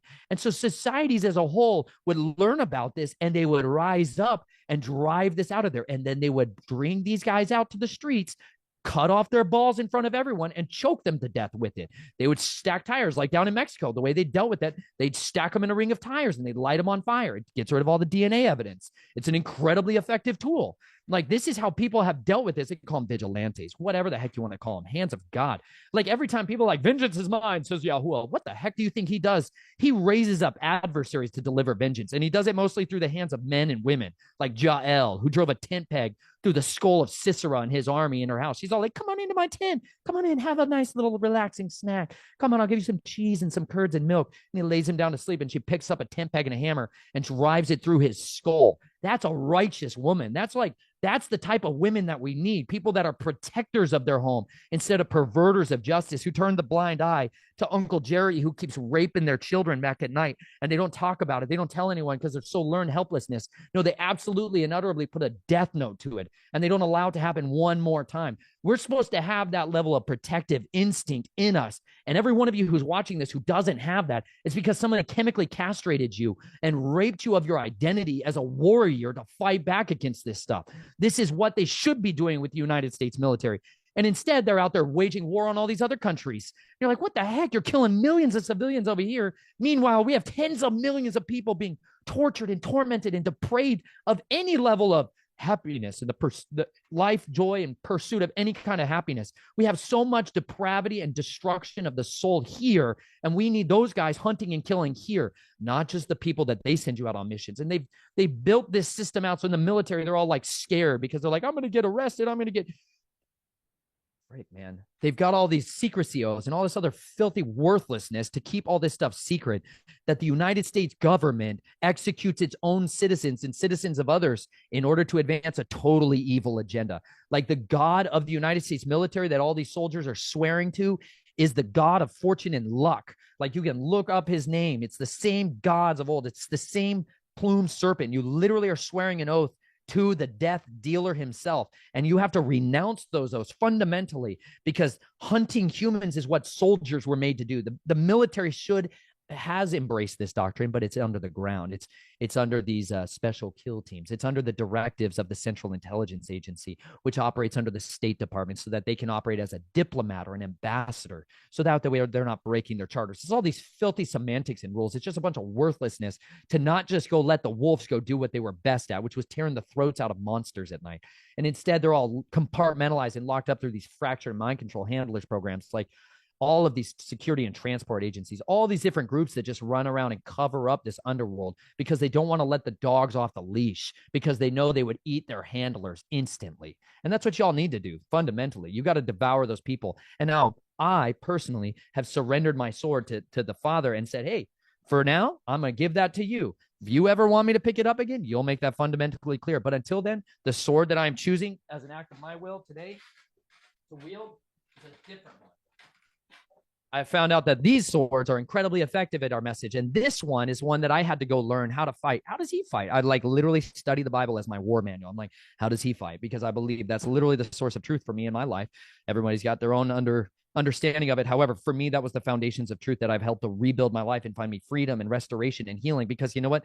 There's a lot of us who go out, and what we did in our youth was just slaughter and butcher continually. And it makes us very unrelatable to the rest of society. We're really these pariahs that they don't like us. We're really make people uncomfortable. And you're like, my daughter wanted to introduce me to somebody and was like handing him one of my bookmarks to my YouTube page. And I was all like, I had just released our video last time, which was like ex-child assassin, whatever was on my YouTube page. And these are people I'm going to probably be living next to for a while. And I was like, yep, this is like it, you know? And I'm all like, oh, hey, but real quick, I did say something last time that I wanted Chelsea help me remember. Hold on one second. I got to grab a tool.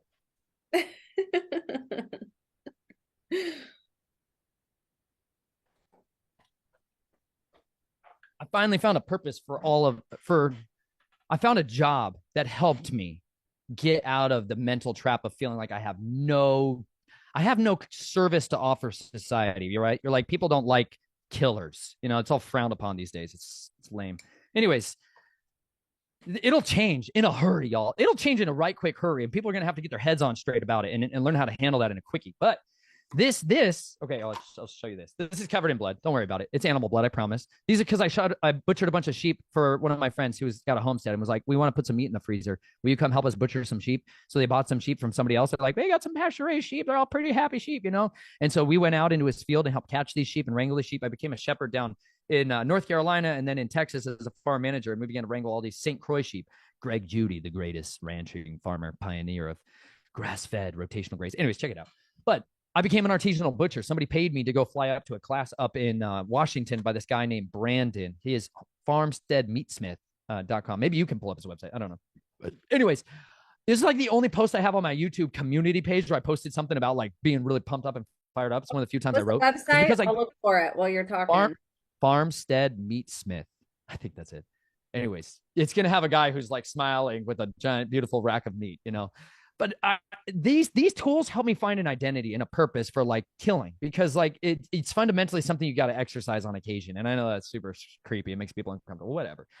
I like using sharp edge tools to do work. And I love sharpening stuff. Super scary, incredibly sharp, razor sharp. I'll be posting a video of this sharpening system that I utilize. Anyways, I took that class, and this guy, Brandon, was teaching people how to use knives, like high carbon steel, predominantly knives, to butcher animals and use every part of the animal. And so that the animal died in the most humane way possible under the least amount of stress, so that none of those filthy other compounds got released into the blood, like cortisol and all this other stuff.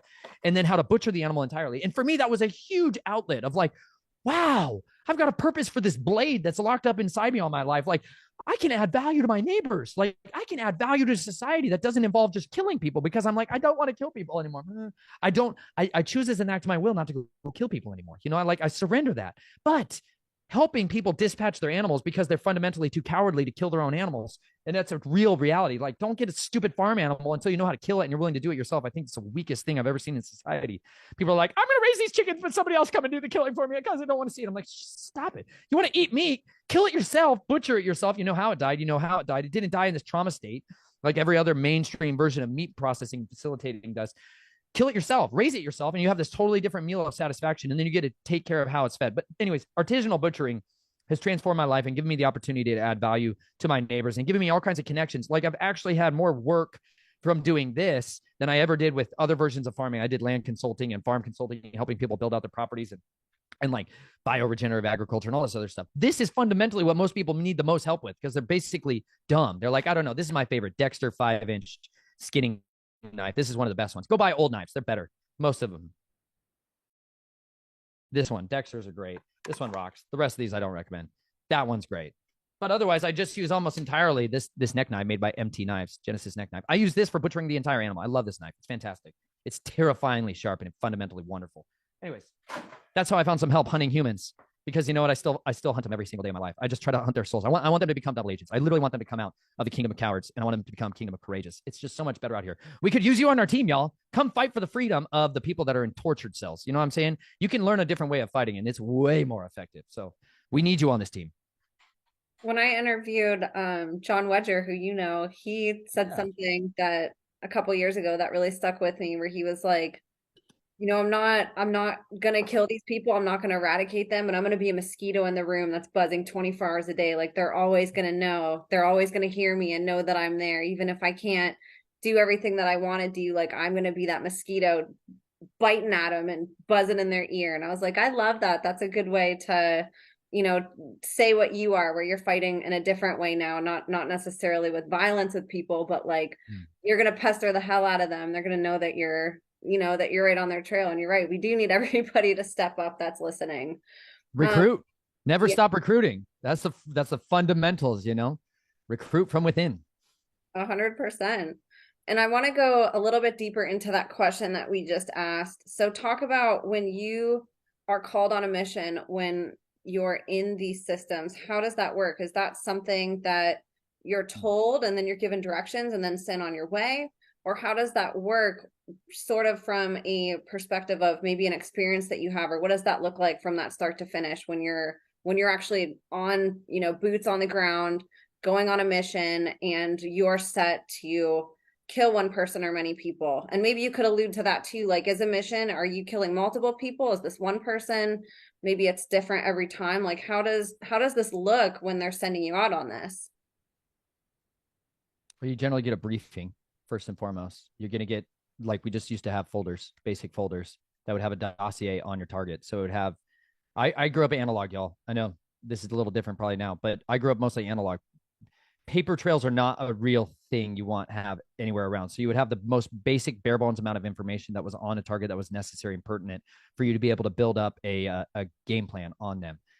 You would generally, for me, the triggers that I needed was evidence. Like I needed to see evidence, physical, as physical evidence as could be, to show that this person was indeed and actively engaging in pedophilia or in ritualistic abuse of children, or was covering up those crimes. So that was something that would be produced for me as like an incentive, like something I had to have to go after targets.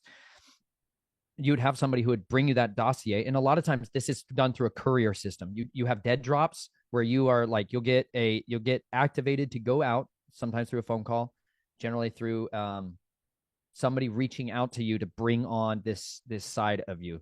They're going to turn on the other side. For me, like I went by a name called Killough, Killough. That was in the United States military. In 2008, when I went to my advanced training in Virginia, I got there weeks early so that I could participate in joining other with this special kill teams that was operating out of Virginia, and specifically centered around Alexandria, Virginia. They had a courier system that would bring orders in from somebody else who would drop them. You would go out, receive those. When you took those orders in, you would look over your target. You would get an idea of what level of awareness they had, first and foremost, and then what was the way they wanted the target eliminated, how they wanted it to look. Did they want it to be an open face killing? They would call it like to send a message to the masses. If that was accompanying it, what they wanted was a very overt way of a violent death. They wanted it to look like somebody murdered them in a very horrific and publicized way. So that would be a message to the masses. Otherwise, if they wanted it completely invisible, they wanted you to make that person disappear. So that's where you're deploying something like where you're sinking them. You're getting rid of their body in acid. You're getting it fed to pigs. You're making sure that they're disposed of in a way that's completely invisible to the outer system of a paramedic showing up and checking the body and getting a pulse and then going to a corner. You're making sure that none of that takes place. Sometimes they want it to look like died of natural causes. So when I got a mission, one of the missions that I went on in oh gosh, one of them was to go and eliminate one target who was in an apartment in New York City. This target had a girlfriend that was in the apartment at the time, and so part of the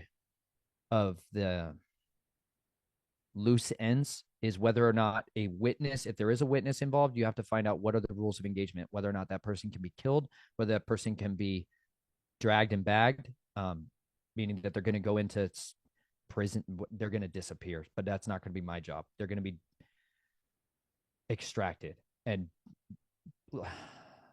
it's like the gulag of our society. It sucks, y'all. There's this other layer of it where sometimes people walk in as this is happening and they just get disappeared, and it's awful.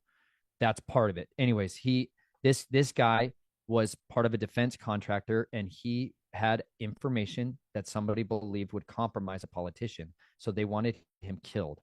And they made it look like, for me, that this guy had been compromising politicians through selling them sex through children. That was what was in his dossier. I went after him in his apartment. His girlfriend was there. I went after him in a moment of opportunity. So he needed to be killed very violently and publicly. So I tore out his throat. His girlfriend witnessed this act and was made to see it and live. So it was something to cause trauma and fear and have her go running and screaming out and yelling to everyone what happened and create a big hype about it. It was as I was extracting out of there that I puked in a trash can, and I saw this man, like a homeless man, sitting there. And it's like you never want your face seen. I can't even explain how bad this is. You never want to be seen like that, like like a monster. You don't want anybody to see you like that, because you're you, but in a way that's so uncanny. And they want you, like, you're not allowed to be seen like that. I can't even explain it beyond that. You don't want anybody to know you as a beast. As justifiable as what I did was legally, ethically, it's still a way of killing that is so unnatural to people. For somebody to tear out their enemy's throat with their mouth, with their teeth, is not normal. It's not something they're like, it's some kind of vampire movie thing, but it's a very effective way of killing somebody when you have no other weapons in your hand. And I saw this guy there, and he looked at me as I'm puking, and I'm puking up blood, and I'm puking up skin. And he's like, it's going to get better. I have no idea why he said that to me or what. I think he knew me. Like not the guy I was. I think he knew that level of darkness, that level of brokenness, that level of violence. This is why I have such a love for the homeless, like why I have such a love for people that are overlooked and discarded in the shadows, because that guy looked at me in that level of raw violence, and he had compassion on me. He didn't have hatred, and he didn't have fear. Like, I didn't want people to be scared of me for who I was, but I understood I was scary. And that was really hard because I wanted to be accepted. I wanted to be understood, and I wanted to be needed. And he planted this seed of love, like of love, raw love, right in the middle of that moment. And like when I went back to base, you get a debriefing after you're done, and you go over, um, you go over the series of events and what it took place. Like what I operated under was called special access projects. And you have like a security officer who's a project security officer who's over you. This is the person you actually do the reporting to. They go over the debrief with you. They show you what's on the public side of it, and then you tell them what happened behind the scenes side of it. And then they work with the media arm, if it's a message to the masses, to sway the conversation and the story to fit a narrative for how they want that information getting out. This is why there's such an intimate connection between the media and the military and the corporations, so that they can swing these stories to fit in accordance with the what they're wanting people to know took place.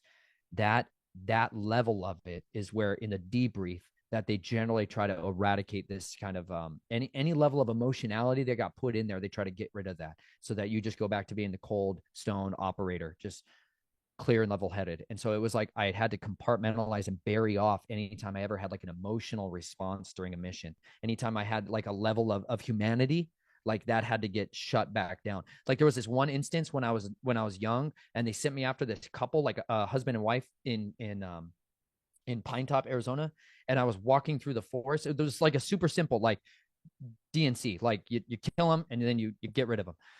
And like I was walking through this forest, and like I would have this like I was possessed. Like there's no other way to say it. I'm totally possessed by this other spirit that would help me to like be quiet, be silent.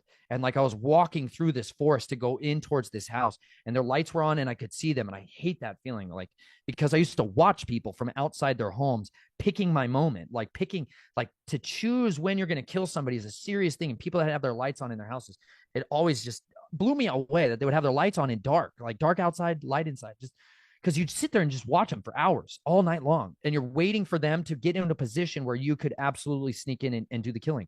And I was starting to try to broach this area around their house, and I literally felt like I hit a wall. Like it wasn't a physical wall. It had nothing to do with like any type of guard. It was like I felt like a spiritual like void, that as I pressed through that, I felt like this force of darkness leave me. Like all of the shadim, all of the demons that were there that would empower me were gone. Like that if I went in there, I was just me. It was just me, and it was just my hand. And I felt like it was one of those times I felt like I walked through a wall of fire, like an actual protective hedge of protection. Like I actually felt like I hit that, and it scared me. I was like through this, and I couldn't go in my own power, and I felt so much fear. I felt so much terror. I felt so much like need to run away. And it was one of those times where I literally ran. I ran for my life. Like I'd never been more scared in my life. And I believed what I went through was the protective power of the Most High. Like truly, like somebody whose life was in alignment with the Father's ways, and they were being protected. They actually had a hedge of protection around them that I couldn't pass through. I couldn't get through. And this is why I fundamentally believe it is a spiritual war, that even if they send people who are trained to kill and that are what you would think these bloodthirsty monsters, they still have a legal rules of engagement that they can't supersede unless the spiritual forces behind them facilitate that. And this is why I appeal to the most high authority in the spiritual realm, the creator, El Elyon, like Yahuwah Elohim Sebos. I knew him as the Lord God Almighty, like through the working of his son, Jesus Christ, Yeshua Messiah. Like he showed me a way out. He showed me a way of getting deliverance, of freedom that was not encumbered by somebody else's ulterior motives. Like he showed me freedom to choose, which was totally different than all of these other systems. Because I'd get those printout sheets and I get these folders of these people, and somebody else decided everything for me. Like they didn't just let me go be what I am and do what I do. Like they didn't let me off the leash to hunt. They still like to have their sticky fingers and ulterior agendas. And I hated that. I just wanted freedom to hunt as I had been raised to do, as I was born to do. And they just would not give that to me. Are there any instances where a lone wolf, in a sense, because it seems like these in this specific assassin type program, the Delta program, like you said, you're alone most of the time. Are there any instances where you do go with other people or with a unit for an assignment? You'll occasionally meet up with people who are like your logistics. I didn't operate often with other killers. I generally operated with other support teams if needed, but generally it's just one and done. Nobody else involved. You're trying to create as few potential breaches of the security firewall. You don't want anybody else to know what's going on. And so if somebody's dropping off a vehicle for you, if somebody is chauffeuring you around, there's not like conversations. You're not chatting. You know what I'm saying? It's like you're in a criminal underworld, and it's an understood thing. You're all doing stuff that's super illegal. And if any of you are caught, there's plausible deniability, meaning you're going to get burned, son. There's nobody else that's coming to rescue you and get you out of prison. You know what I'm saying? Like you're going to go down for whatever you get caught doing. So you want to have as least likely amount of people to help you do that. There's times when you would get picked up. In the military, got a little different than when I was doing a lot of this stuff for like the Jesuits and in the old religions. They had their own little underground little network that you could utilize if something went really badly. However, more often than not, you're completely on your own to do this stuff. When I was young, I couldn't drive a car, so I couldn't operate like that. So there was a lot more chauffeuring me around and dropping me off at places. But generally, when I got into the military, they had different teams. Like you would have a driver and somebody else who would pick you up and drop you off, or they just leave you a vehicle as a dead drop, and that you would go in, open the trunk up. You would have your tools that you needed in order to do it, whether it's a bodysuit, skin suit, whatever you might need in order to go in and engage that target and then come out of there. But more often than not, when I was younger, there was very, very little other people who were participants with me. When I started doing that stuff under the Jason Project in Fort Lee, Virginia, then I had a team. That was the first time I ever had like a team that I got to operate with. But I still generally never like to go on the hunt itself with other people. Because I never knew, I was not totally unfamiliar with it. I'm not like a team player in that zone. I'm a predator. Like I am eyes on the prize, and it's a lot harder to infiltrate when you got somebody else out there, unless that person is you. Like you don't. I didn't want to hunt unless the guy was an absolute lobos, like unless he is a complete wolf and he absolutely knows his trade. And in order to be that, you don't know what that guy's actually why he's there. Because you see, you kill each other all the time. You go after you killing somebody else that's another asset. You're literally killing another X Teams guy. You're like, oh, one of my brothers, and I'm going to kill him. You know, it's just like it's this perpetual just nightmare where everybody's potentially the guy who's going to kill you next, and you're just so you don't trust anybody, which is a terrible way to build a society. If everybody is fundamentally not able to trust each other because you're all a bunch of criminals, it's really difficult to trust each other enough to operate on this mission, because somebody else might be the very person who's there to do what's called a blue falcon, a buddy screwer, a guy who's going to mess around with you and shoot you and be like, oh, so sorry. You know, it didn't mean to go off like that. You know, so it's generally safer and more familiar to operate solo. When we went and extracted a guy named Mr. Blue out of one of these chateaus, these estates outside of Virginia or Alexandria, Virginia, he went back to a safe house. Like that was one of the few missions where I had a team, where we had somebody who was running comms. We had somebody else who was the dedicated torturer, and somebody whose job it was to just extract information. And he dismantled this man in a way I've never seen in my life. It was amazing, because this was the worst kind of human. That was one of those few times that I got to actually be around other teams. And that guy told me to get the frick out of here. That's what he told me. He was older than I was, and he told me to get the hell away from that place. and don't have anything to do with these people. And that was good wisdom on that part. That was really good wisdom and something that was really beneficial for me to understand that somebody who's been in this longer just says, get the frick out of here. You should, heed that advice. That's not the place to do this work from.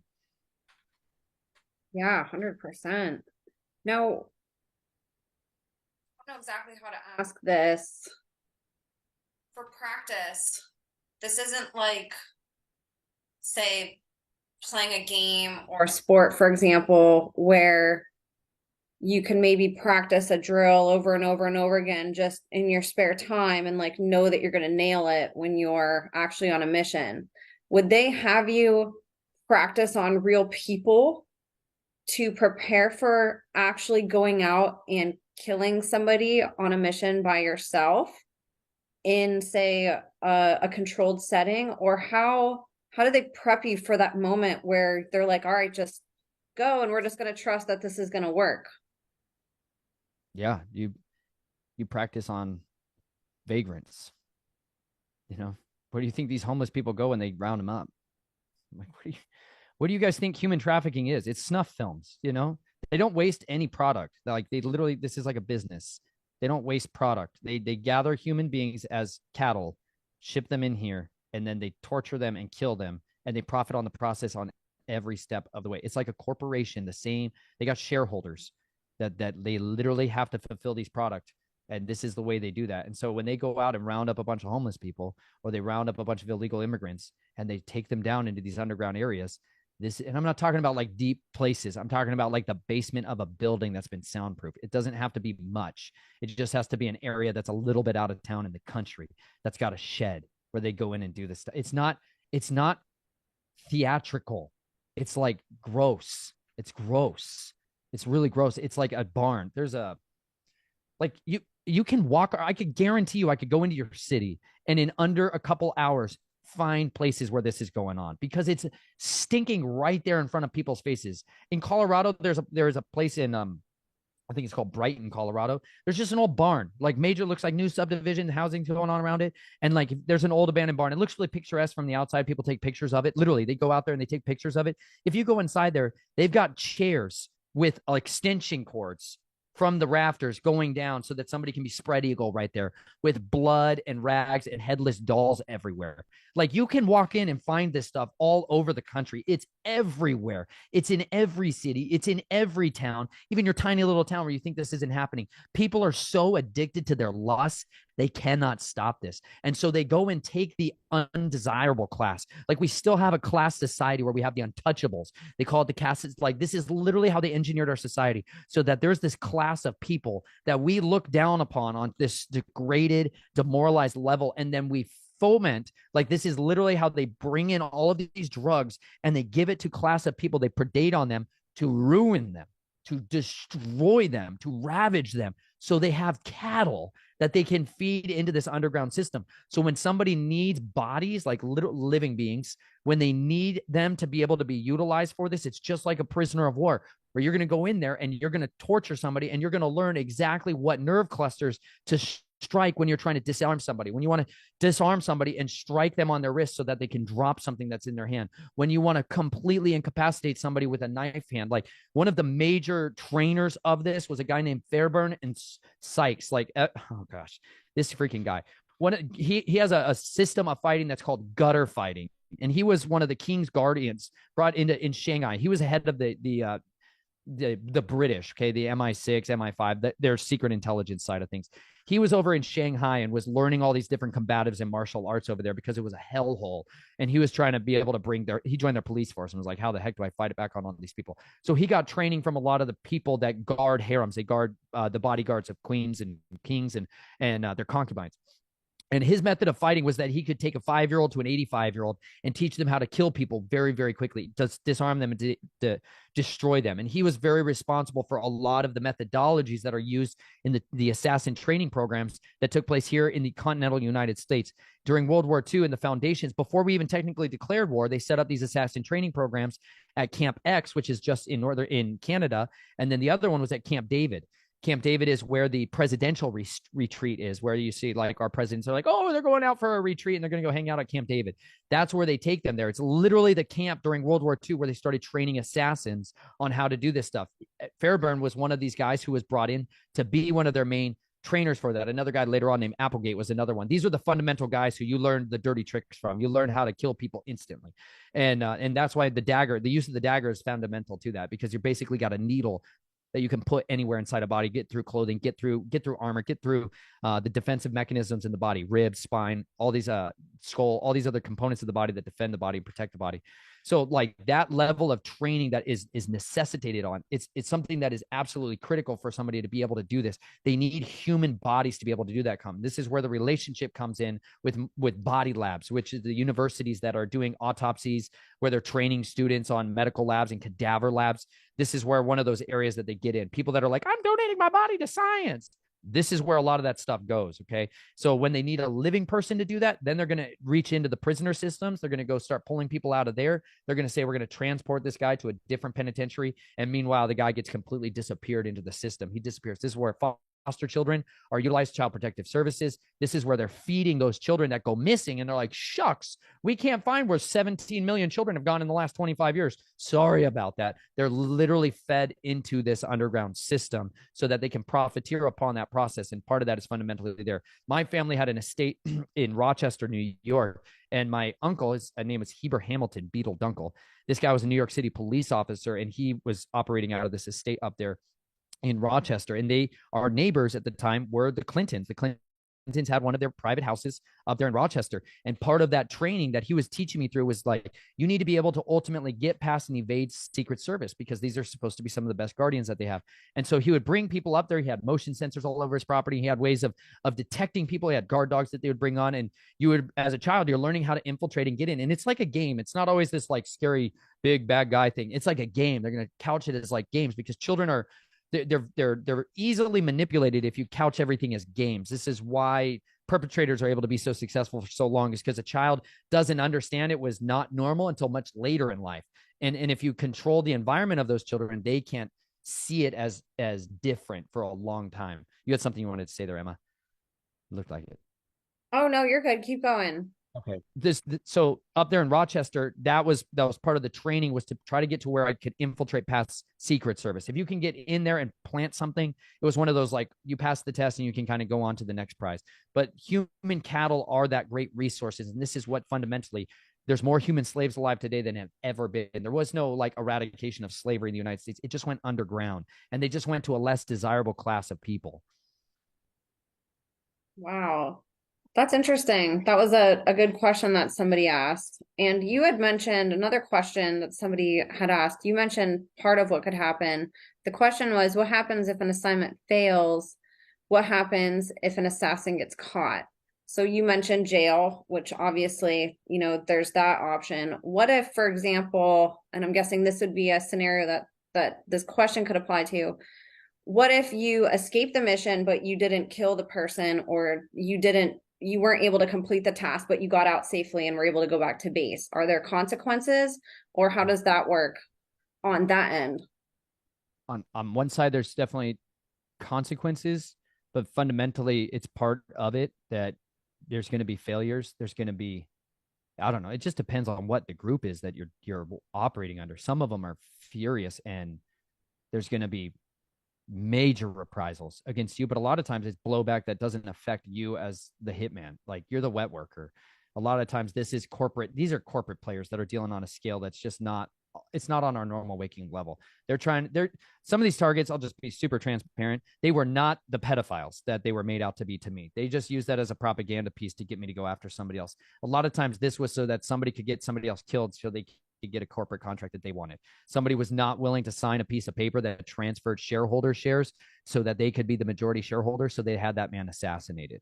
So there's these things. So if you go after somebody like that and you have a failed assassination, the people that are actually suffering from that are going to get pissed more often than not with people that are on a different pay grade than what I was a part of. I was not always connected to those other layers of communications, so I wouldn't experience a lot of the same blowback. However, my handlers might have a totally different response. Good handlers understand it's part of the game. Bad handlers would punish you and deride you and make you feel emasculated. But more often than not, it's unavoidable. It's an inevitability that sometimes you're going to give somebody a dose of morphine and it's not going to stop their heart, and they're going to get up and they're going to run away, and they're getting to a public place and you have to bail. You have to disappear. That's part of what happens sometimes. But that I was not ever pushed into like the jail. I didn't get caught in the same way that got me arrested and thrown into jail. The normal police never arrested me. I got caught at other times by alphabet soup agencies who caught me on cameras doing this kind of tradecraft, who then wanted to recruit me and bring me back into it. So there was different ways. It depends on who sees you and how bad you're burned. What about immunity? If you have if you have immunity, it just depends on if it'll actually be there or not. There's definitely guys who operate autonomously. Like, this is why a diplomatic passport is such a powerful tool. A diplomatic passport literally allows you could fill your car with dead bodies and get pulled over by the state police, and you can hand them your diplomatic passport and they have to let you go. You can do this all over the world, by the way. This isn't just here. This is all over the world. This is like part of the in crowd. You can look up there's this thing called diplomatic pouches, which you can use, which are sealed. You can have a little pouch size, or you can have a much bigger size, like literal body bags. You can come up to an airport with a diplomatic pouch, have your diplomatic seal on it, and have your pistol in there. You can have your knives in there. You can have grenades in there, whatever you want in there. They're not allowed to look inside that thing at all for any reasons, under any circumstances. People have shipped bodies, live people alive, inside these bags in order to get them out. Okay, like their agents, they got to get them out of there. That's generally one of the best assurances that you have for immunity, comes from through diplomatic passports, diplomatic IDs. If you can get that and diplomatic license plates, this gives you the best form of autonomy that you can have operating in CONUS, the continental United States, and in other countries. And so I didn't operate almost ever outside of the United States. Almost all of my stuff was here in the United States. So I don't have much experience with what that's like overseas. However, here in the U.S., that is how they operate, and that was like the holy grail. If you could get a diplomatic passport, man, you were in. Sometimes you would have that for a specific mission in order to infiltrate an area or hit a target and extract somebody else. But more often than not, you do not have immunity. You do not have any form of that. You might have some cover. You might have some individuals in place in the judicial system. If you do get burned, that will flag it off. Like, if I donated blood, I had all kinds of stuff that would pop off. In, like, if I went to a blood bank and tried to donate my blood, all kinds of sensors and stuff would get tripped. That would trigger all kinds of messages to people, and I would have crazy reprisals come against me for doing stuff like that. My blood was literally like did not belong to me. In the United States military, I took these experimental injections, and they're like, your blood will never belong to you. It is a classified material. You're not allowed to give it away to anybody. You can't have it tested in the same way. So it's like you get caught up in a crazy different world sometimes in the United States military. They own you down to the molecular cellular level. When you sign these like papers at MEPS, and you're like, oh yeah, you're literally giving them permission. Like, Bill Clinton signed a bill, one of the most dangerous executive orders that ever was passed, that United States military soldiers could be experimented on by pharmaceutical companies who want to put injectables into them free of charge. Prisoners and the United States military were the two people that they used to beta test so many of these genetic engineering projects, was through the United States military soldiers. So when you guys sign your life away, you're signing your life away in perpetuity, meaning after you get out, in long term, because you don't belong to yourself anymore. And that was one of those fundamental things that made me renounce my secrecy clauses, because I'm like, you can't own me for life. You can't own me for life because you're not going to pay my bills. I've never been to a VA. I've never had any of their support. They literally came after me to take my signing bonus away. They're like, you didn't fulfill your contract. I'm like, because you guys kicked me out for medical reasons. They're like, they literally come after you for your blood later on in life. It's crazy, insane. So the illusion of immunity is there if you have, I think the best way is their secrets. Honestly, that's the best form of immunity I've ever seen, is through secrecy and taking their secrets and being able to export them. Wow. Somebody had asked, actually, there were a couple of people that asked this. Did you ever have a programming breakdown during an assignment, or maybe while you were still in the system? Did you ever experience that, where you were caught in a moment and consciously knew what was going on, or maybe didn't because you were taken out of that program? I had a time where I had to get a guy's ring. There's this like Rosie order that they had this specific sigil ring. And if a guy had broken his oath, you would have to cut out his tongue and cut off his ring finger and bring that back as evidence. And I went into his bathroom to like wash off. And when I was looking in his little like his wife's, maybe, I don't know, it was like a lady's jewelry box, there was this symbol on there that triggered me out of it because it was from like my life. My middle name is LOK, and it's got these two dots above the O's, and it was carved on this jewelry box. And it it was like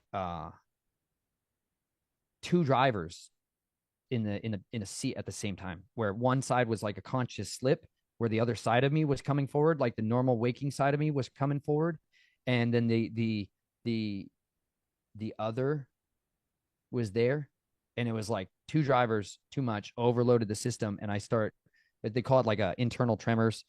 I started shaking uncontrollably in the bathroom, like shaking and my head bouncing on the side of the the wall. Like I couldn't understand what was happening because it felt like I was seeing something in a dream, and then I was living something in real life. And I had this guy's finger and his tongue in the sink, and I was staring at these two things, and it was incongruent. And I kind of came apart, and I walked out of there and put his ring and tongue in the mailbox. I was not supposed to do that, but I lost it. I didn't know what was going on, and I just tried to get out of there. What ended up happening is the chief of police in Havasu got those because somebody reported a tongue and a finger in a mailbox. It wasn't the guy's mailbox. They own the police network down there so that anytime this kind of stuff pops off, they can make sure that it's not gotten out. So I got in a heck of a lot of trouble for that one and had to go through a major mind sweep. They look into areas of your mind. If you get triggered while you're on a mission and it shuts down your programming, it shuts down the protocols, they'll go during the debrief. This is when they're going to analyze it and find out where that happened. And they're going to try to compartmentalize, carve off that area and seal it off so that that can't happen again in the future. That's why the debriefs are so critical and connected through your handler. Wow, that had to have been a really strange moment to wake up seeing body parts. Oh my goodness. It's not Oh, it's not the worst thing I woke up to. I mean, I'm sure. I woke up in a lot worse places. I'm going to ask you a question that actually makes me really sad to even look at. Um, did you ever have to kill somebody you cared about?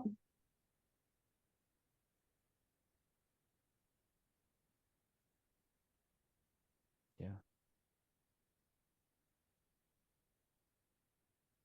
Um,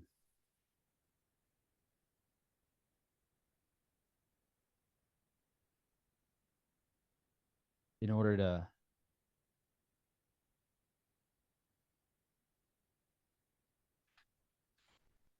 to like get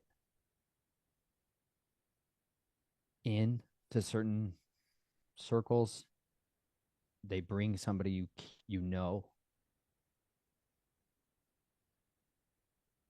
and make you be the hand, like to strangle them.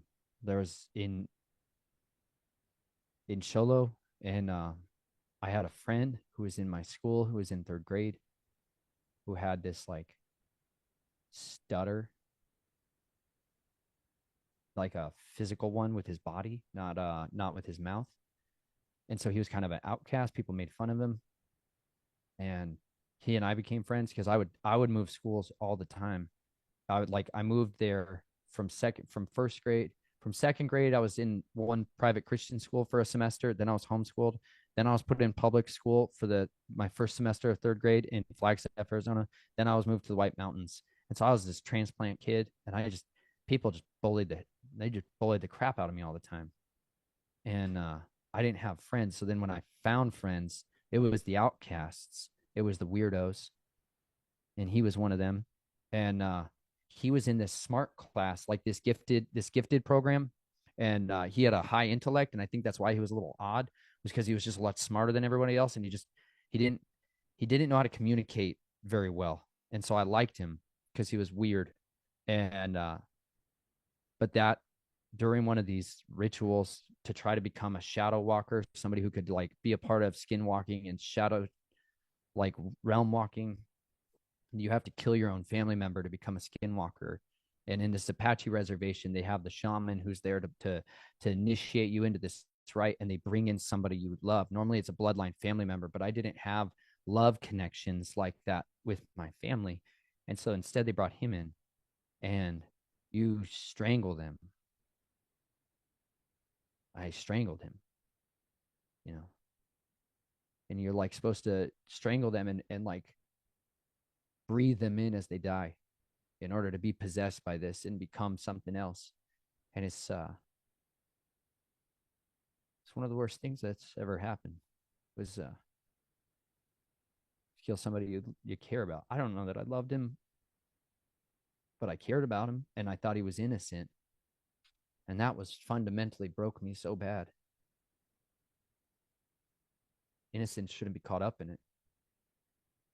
But you're just kind of stuck. You're stuck. I can't explain enough the feeling of being trapped. It's so insane to try to explain this to people. You have no idea how trapped you are. You have no idea what trapped is. You think you're stuck in a job and you're like moaning about work, and people are moaning because they're being tortured. Like tortured. You know what it's like to live with your rapist? Some of you do. Some of you know this way too well. You know what it's like to have them every night, and you never know if tonight's the night. You never know that the next family reunion is going to be that again. Like you never know. It's just constant instability. It's just constant questioning, constant wondering. It's just, you're so stuck. You're so stuck. You can't, every time you tried to fight back, you lost. Every time you fought back, somebody else got hurt. And it was like that, where everything was this mind game. Or if I got too close to somebody, I would see them. I would see them in that. I would see them in their death. And you don't talk to people. You seal off your heart. You seal it off. You're like, why bother? Why bother? Like, it's not worth love. Love is death. And that's that trauma bonding. That's just so disgusting. Instead of using love for life, it's like love is only for death. And you get convinced that the worst thing you can ever do is tell anybody about you, because you're so self-hatred consumed me. Like I was slicing myself to pieces. I used to self-mutilate constantly. I would rip my body apart because I had no way out. I just ripped myself to pieces. And I just wanted to die, but I could not physically die. I wanted to so bad. I wanted him to strangle me. I wanted people to kill me. I didn't want to be the one killing them. You know, you get to a place where you're like, save me, kill me, please, kill me. Like you're just desperate for death. You're desperate for it. And instead it'd be like taking handfuls of pills just to try to knock myself out so I didn't have to see it in my sleep, see it in my dreams. Like I didn't want to remember why I was bleeding the next morning. I didn't want to feel my grandfather anymore touching me. I didn't want to be touched. I didn't want to be touched. Like I didn't want to be touched anymore. I didn't want a single freaking hand on me ever again. I didn't want anybody to touch me again. And I could not communicate that clearer. And yet they still touched me. And like, how do you go to school the next day after being touched all night? It's endless. I hated it so much. I hate it so much. I still hate it. Touch is still difficult. Like I love nice touch, but that touch ruined me for so long. I couldn't, like I write about in my book, how many years it took me in my marriage before my wife could touch my back. I used to growl at people. I used to growl at people like an animal when they would touch. Don't ever touch me like that. Like explosions when somebody be like, how you doing, buddy? Like just a monster at them. And you're like, what the heck is wrong with this guy? You want to freaking get in there? You want to climb into this psychopath? Seriously? Like there are these little quirks that pop up in people in your life and around you who have these out of control responses to stuff because they've got that kind of horror buried in their past. that their grandpa was climbing on their back and raping them at night. You're like, oh, why are you so awkward? You figure out social society after having that experience throughout your life. It just you're so disconnected with the rest of the normies out there, these singletons roaming around, that you just view them as us versus them, and it allows it to perpetuate for so long. Like Chelsea was so persistent in her willingness to like hang in there with me while I was weird. She was willing to still, she abided instead of avoided me, where I wanted to avoid her because she was dangerous to me. So like she was dangerous because she had the power to crush me again. Like she was a real love that could destroy me, and so I was trying to reverse the love is death mindset with her. And I had to start letting out incrementally this horror show of what I was. And as she was found trustworthy, I let out a little bit more and a little bit more, and she began to wash me in a new identity with like real true love. And it began to undo that feeling and reverse that. Like it's called systematic desensitization, like getting somebody reconditioned to something that shouldn't cause them fear. Like you shouldn't be as scared of a snake. But if every time, the first time when you were a child, you saw a snake, somebody slammed a book down and scared you, every time a snake showed up, scared you, it would condition that fear. And so I had so many of those responses that had to get worked out. And that was fundamentally, intimately connected through that. Did you ever have somebody growing up or anybody that noticed or called out abuse and tried to help? A teacher or anybody? Did anybody notice ever? I had I had a couple teachers that brought my parents in, and that was always the big mistake, who would bring it to them instead of bring it to, I don't know if authorities is the right word, bring it to somebody who could actually do something and talk about my behaviors and talk about things that they were seeing on me and going on with me. I had one and I think that's why I got pulled out in second grade so fast. Mrs. Fulton, this second grade teacher of mine, and she noticed I went through that killing down in Lake Havasu that summer, and then the next year I was in this class and I was out of my mind. I was out of my mind. This child showed up with this toy that was like some bat figure, I don't know, from some comic book thing, and I came unglued on him and was threatening him and growling at him and terrified, shaking. I peed myself, and because of that, she saw marks on me, and she brought my parents in. That as soon as that would happen, my entire life would dissolve. All my friends would be gone. I would be moved out of school. We'd relocate. It was just this constant cycle. So and then it would be reinforced at me why we hide, why you hide, why you conceal this, why you never talk about this. It would just get reinforced in me. So honestly, I don't know how many people saw something that said something that I just never found out about. I don't know how often that took place because I felt like I was constantly surrounded by people that all they did was cover up insanity continually. So like if I went to an ER for a checkup because I was bleeding out of my rectum, that's not something they're going to have a normal doctor check out. It was very different. And I never got the opportunity to be totally seen in the same way. And if I did, it was like, you're gone.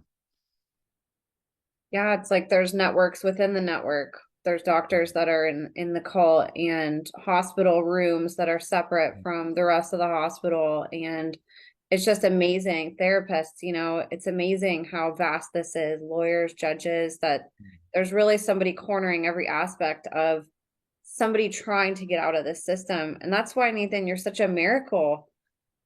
So few people ever get out,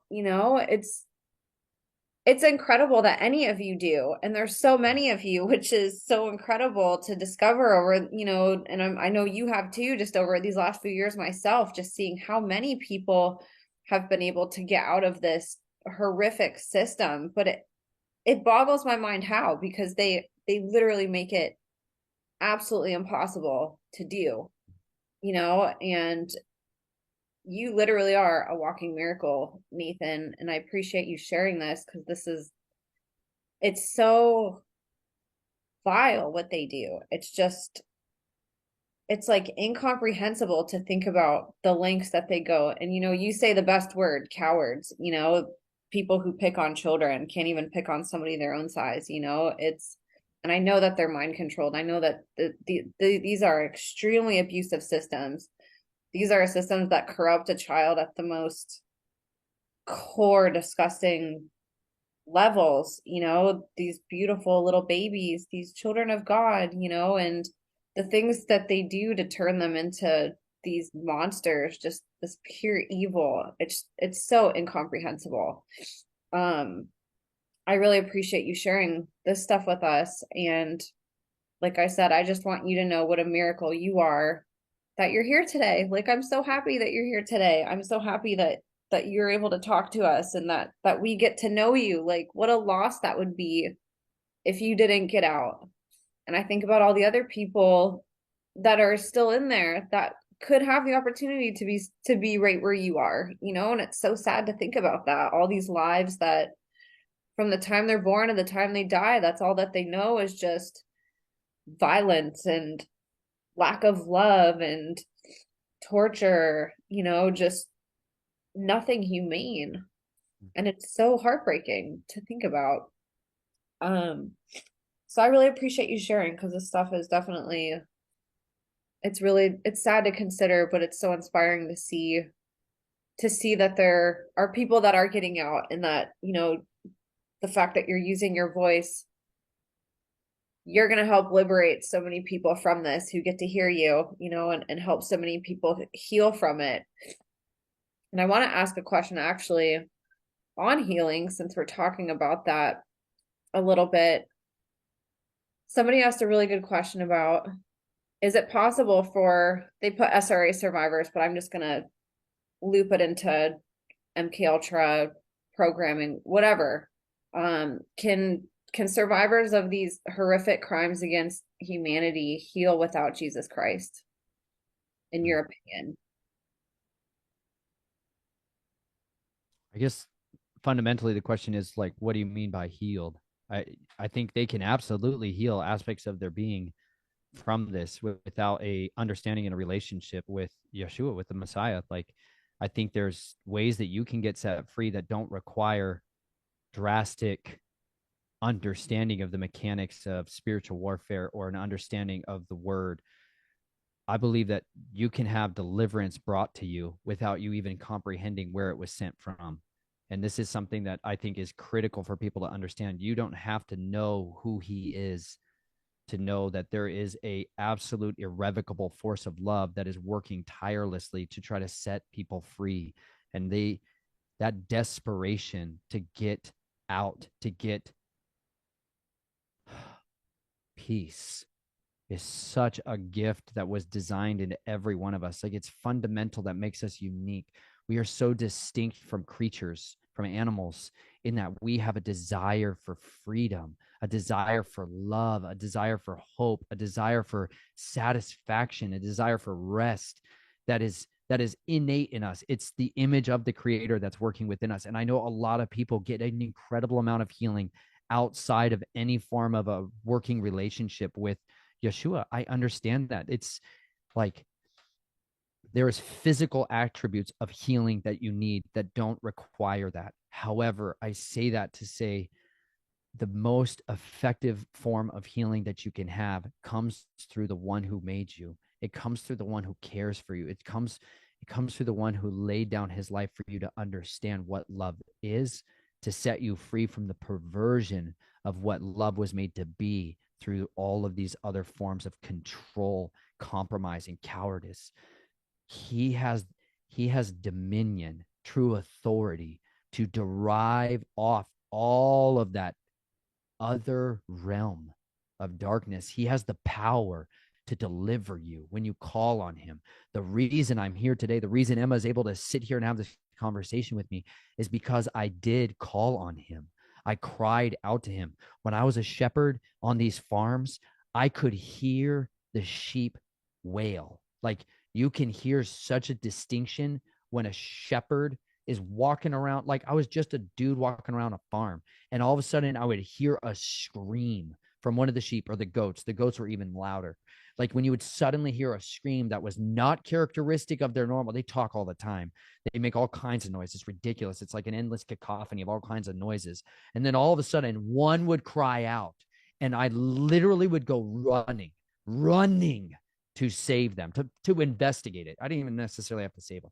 You just got to know what's going on there. And sometimes they genuinely were injured. Like there was this time where I heard this just moaning,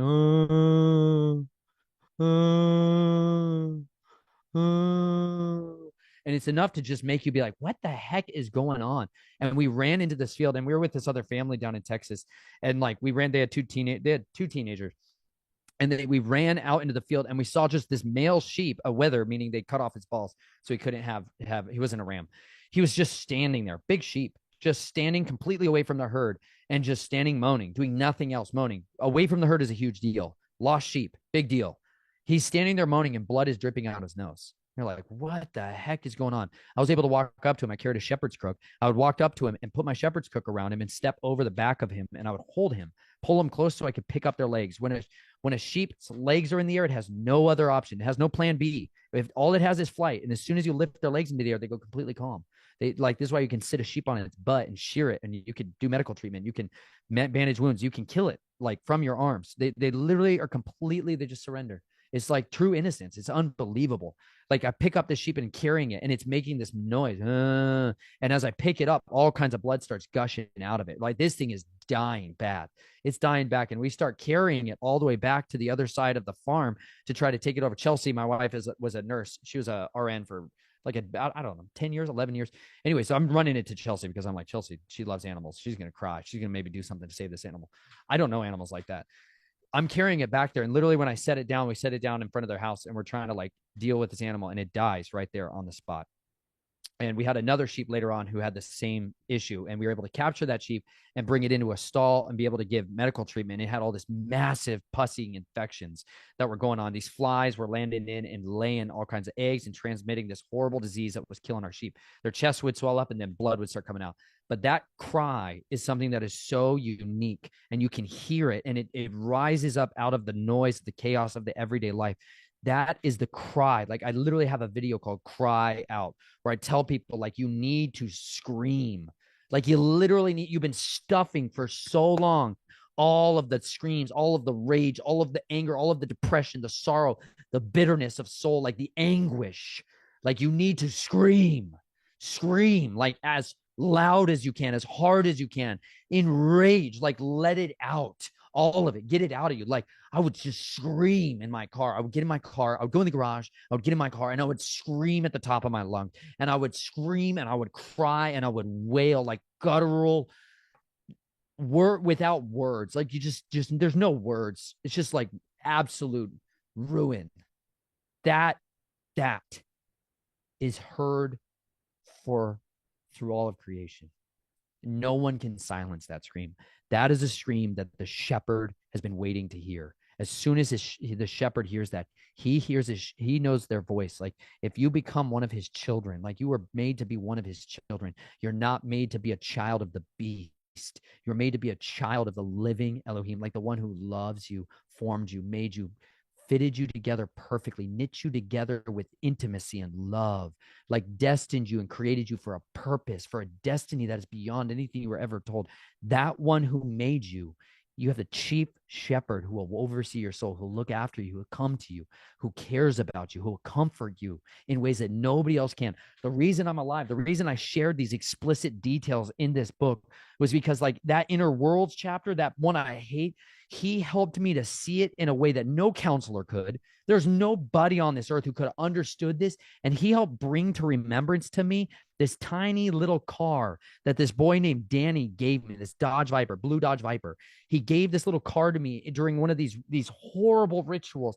And it helped me to get my mind out of the awful and onto something ordinary, and gave me strength to get through that stuff. He helped me to remember a purpose, like a purpose for my pain.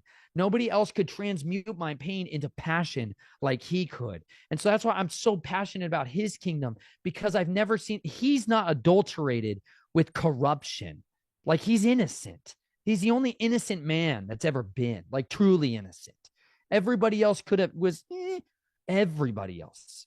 He was pure, like without fault, without blemish. Like his agenda was to destroy the works of darkness. He came with one mission: to destroy the works of darkness.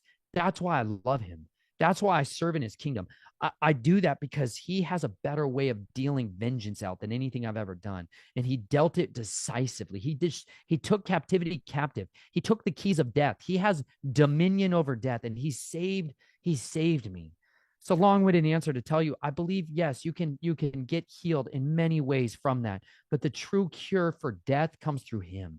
Like the true cure from death comes in faith and confidence in his work of redemption, of deliverance, of the sacrifice that he gave for you to be able to cross this impenetrable chasm between us and our creator, our father who made us with a purpose. No one could cross that bridge because of the utter calamity of chaos that has tainted us and destroyed us.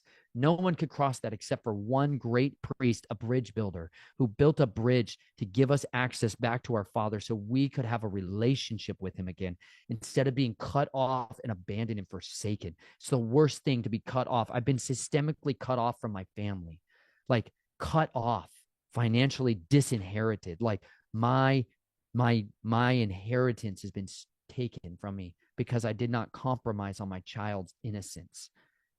On one side, I grieve the loss of relationships, but on the other side, I have been adopted into a new family. And if you give up your family, your friends, if you give up everything for this, his sake, for seeking his kingdom first, he gives it all to you. I have more family now than I've ever known in my life. Like I have people who actually love me for who I am, not the version of it that I was forced to act like all the time, for who I am. Even though, you know what? I am a monster. I am a monster to the world. I am. I'm a plague on their society. They hate people like me. They hate us fundamentally because we refuse to let them hide in the darkness. I am made to shine a light on every every rock and crevice where this disgusting kingdom operates. And I'm going to continue to shine that light on him because he showed me the light of truth. In him is no darkness nor shadow of turning. And he gave me a light of hope that has never been extinguished. I'm alive because of him. I was able to defeat these targets because of him. As much as these other kingdoms were trying to operate and manipulate me, at the end of the day, he's sovereign over my soul. He is the one who says, I live, or by his words, I die. And because he says I live, I live. And I'm going to celebrate and I'm going to live and I'm going to rejoice and say, he's offering that same life to you. He's offering you a life of meaning from the misery. He's the only one that can redeem the depths of your darkness for something so pure, so good that it genuinely is the key to set captives free. Wow, that was a beautiful answer. Going off of that, speaking of freedom and leaving, there was a couple questions that I had on that exact topic. If an assassin leaves the system, are they more targeted by the cult or less because they are more skilled in killing, being dangerous than the enemy who's trying to enslave them? I'd say yes, both. I mean, you got people who know what you are, and then you got people who don't. And that's how you manipulate people to go after other people. Like I was saying, that briefing that you're going to get on your target, that's you're going to beguile somebody else to go after a hardened target, and they might just say that they're not a hardened target so that they'll try. But if you tell somebody all their lists of everything that they've done, like you don't share the classified materials with their target. You don't want them to necessarily know that. The only times they sent direct that I know of, the only times that they sent direct people to try to kill my wife and I, like after I started coming out with this stuff, they sent people that were trained and agents of people who knew exactly how to kill people and were proficient at it. They sent teams of them. They didn't send a guy. There was another time they sent a guy with a couple support team in the parking lot. Every time that happened, I never had to physically fight back in order to do that. And that's because I literally believe there is a hedge of protection around me that comes from my creator, that doesn't come from my sword. Like it doesn't come from my mouth. They don't fear me. At the end of the day, like you're just a dude. As skilled as you are, like you're still a dude. And more, like that whole thing I was telling you earlier, where you can absolutely certainly kill anybody if you're 100% committed to be willing to die in order to do so, that's still a reality. The only way that you circumvent that is if you appeal to a higher authority. And that's why I live. That's literally why I live, is because he says so otherwise. But I think for people that are trying to come out of this, who do have that skill set and do have that training, it's advantageous because it makes you more formidable of a target. You're a harder target to go after because you've seen the ways they do that. You know the methods and the mechanisms. And like I can detect stuff coming from a way further away way than most people. So if somebody else was was mostly used as a sex object, if somebody else was mostly used as a drug mule, or somebody else was mostly used as an intel side of this, they are not the same. They don't have the same type of history of training. Like since I was born, I've been an observer of people. I've been observing this human race to try to analyze and detect intent continually. So that allows me to feel that intent. You can feel this, like this is like pre-attack indicators. These are clues that unless somebody truly has been trained to compartmentalize and do a switch right before the act of killing, there is always pre-attack indicators, like a flaring of the nostrils, a snarling of the teeth, a lifting up the upper lip, like malice. Right. There's a puff of intake of air. There's these pre-attack indicators, like a witness check, where somebody's going to look to the left and to the right before they attack, before they steal something, before they commit a crime. These are clues that you can get trained on and practice with each other, like normal people can practice in order to be aware, hey, this guy's a threat. It's that gut churning feeling that you had, that everything else was normal, till all of a sudden you feel like something's off here. Learning how to detect that, learning how to work with that as intuition, as like a radar. I tell everyone, like, my wife has this like over the horizon radar. She can detect stuff that's coming before people even start, like before they turn on their car to come this way. She's already been given a dream. She's already been given a weird sensation, a weird feeling, like something's off right then. Like we used to pick up our house and take off. Like we used to just literally drive away. And so it's been a very different experience of having a wife and having a relationship with somebody, when we've had so many of these instances over the years where we've been able to become a really good team at being able to navigate sketchy circumstances. And it's made us a lot more hard of a target, because, I mean, she's my armor bearer, man. My wife, let me just tell you, best thing ever is to have a spouse who's on your side. Hold on. I dropped my shield somewhere. I need my wife to help me Yeah, find it. Chelsea's a badass. She's a formidable human. People don't understand. She looks so cute. People are like, oh, she's so cute. I'm like, She does she's look not. good. She's not like me. She doesn't like carry around knives 24/7 and like think about stalking people in the darkness. She's not like that. She's a mom The predominantly. So like mama bear. she's a mama bear, man. And it's so beautiful because they're so cute and camouflaged. You know what I'm saying? They're like the deadliest, scariest things on the face of the earth. She will tear your face off and spit down your throat. She is an incredibly formidable woman. She's a lot more direct, confrontational out in the normal world. She tears people up verbally at times, like way more than I do. I've been trained so much on being like, you verbally disarm people for as long as you can until absolutely necessary. Otherwise, you're just super friendly continually.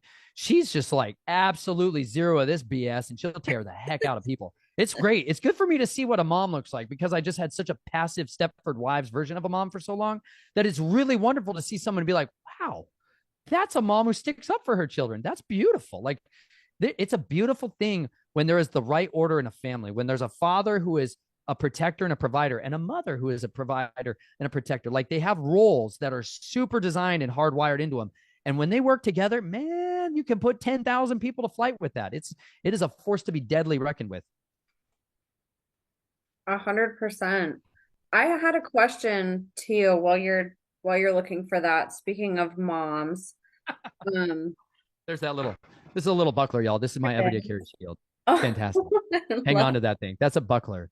Look it up. Your word is my shield and my buckler. No, that's what I carry around straight up. I know it sounds, people think I'm theatrical when I walk around with swords and bucklers all the time. They have no idea what a force to be reckoned with when you carry a buckler and a sword. Anyways, this is what I think of as Chelsea all the time. She's got this tiny little shield, and you're like, oh, it's so tiny, until you shove it right in people's faces. It's a lot bigger. Anyways, that's what my wife is. She's all the time. She's like my armor bearer. That's what Covenant will get you. Like somebody else who can pick you up when you're freaking knocked on your rear end.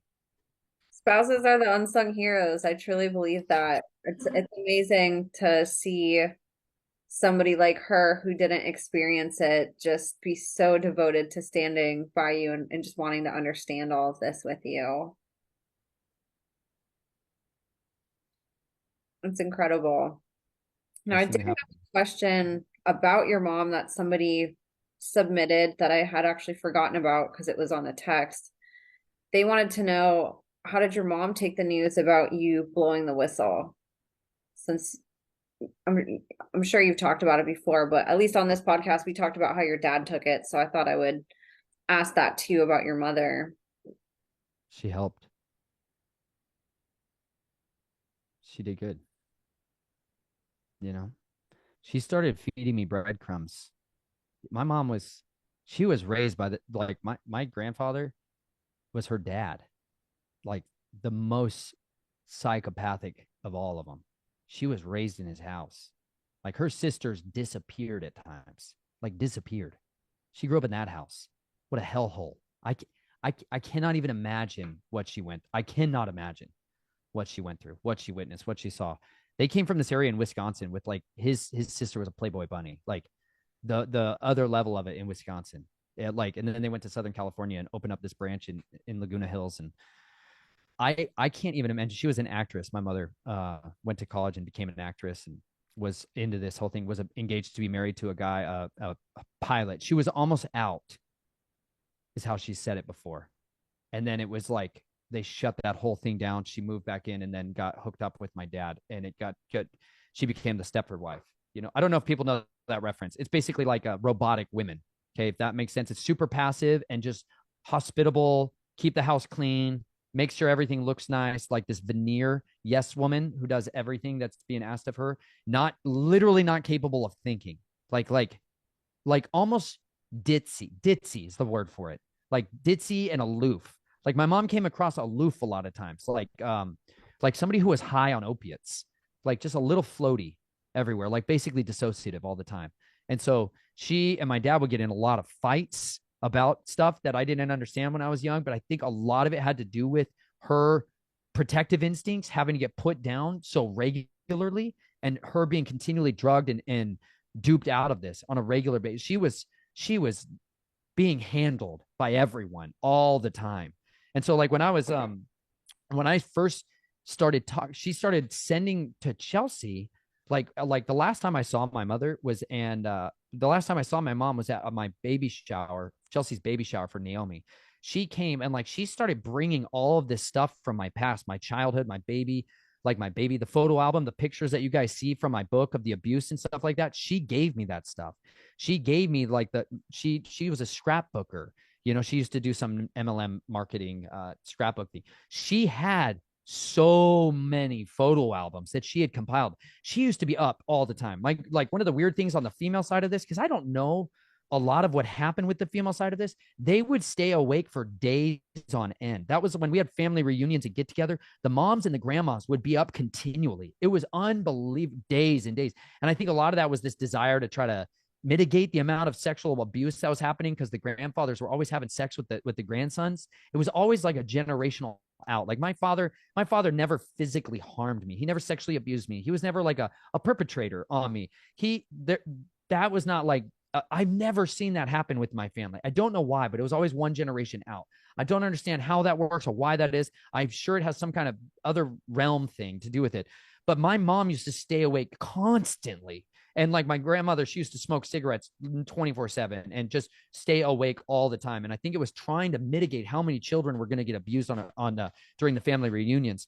But when I was with Chelsea, she saw this stability, and she saw my dad was trying to recruit me back into the assassination projects, and he took me back down to Lake Havasu when I was in my 20s, and he was trying to get me caught back up in there. The last time I went down there with my grandfather and all these people, a firearm blew up. The first time I shot this gun, it blew up in my hand and completely destroyed my saddle joint on my right thumb. It was as a double-barreled 45 that was like a concealed carry pistol, and it blew my thumb apart, literally. And I was about to go into the mercenary world and finally thought I was going to be out, and it blew my hand apart. And anyways, I think my mom knew that they were going to suck me back into that in a horrible way. She started sending me all of this stuff from my childhood, little like keepsake, cherished moments, stuff I hadn't seen since I was a child. Christmas ornaments that had the names of the doctors who were in charge of my birth or surgeries, plastic surgeries. Like she was feeding me all this information.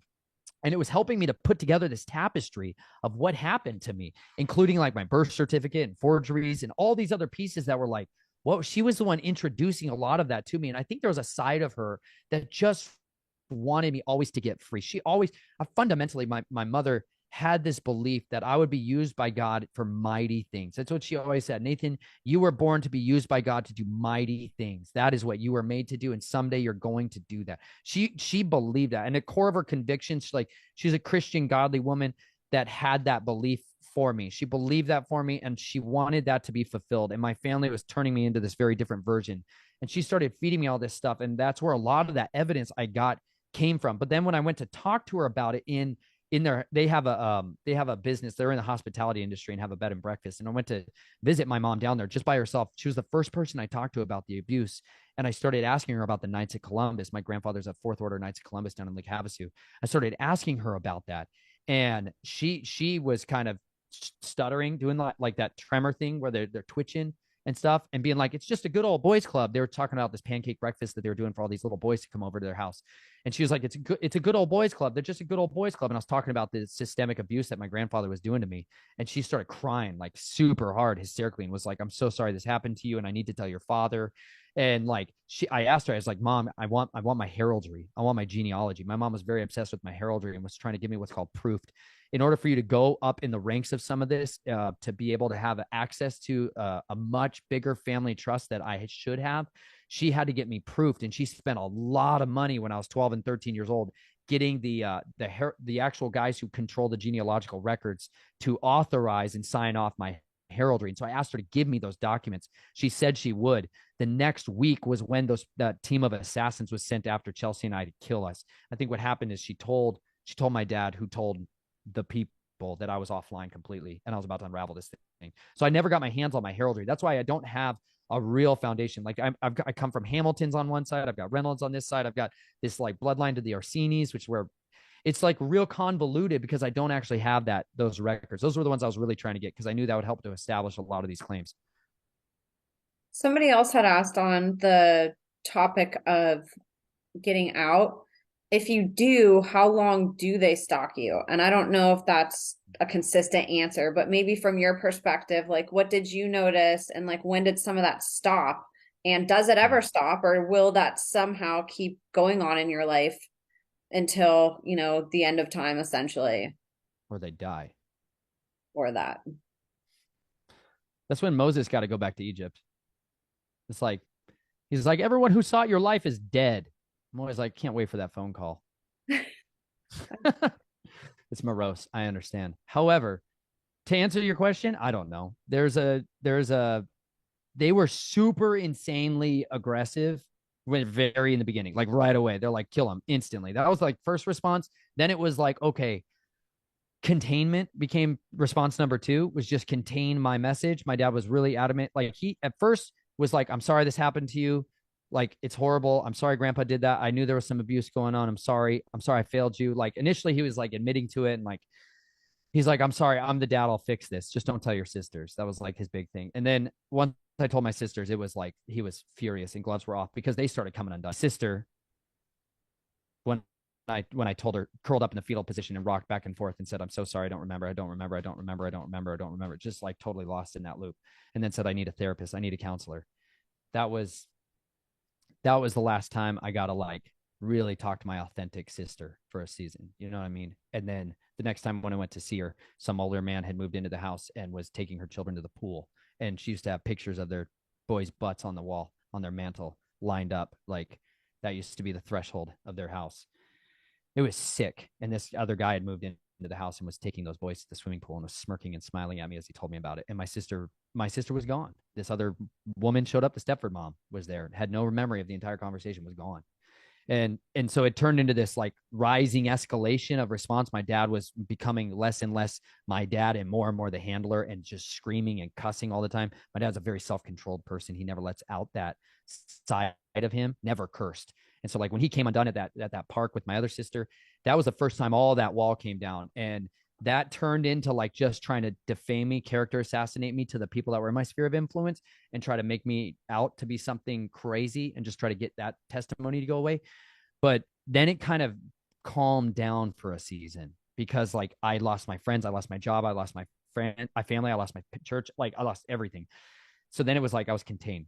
But then when I wrote my book, I knew it was going to be on again because up until then they were just like, Nathan's just doing his thing. We can't get him back online.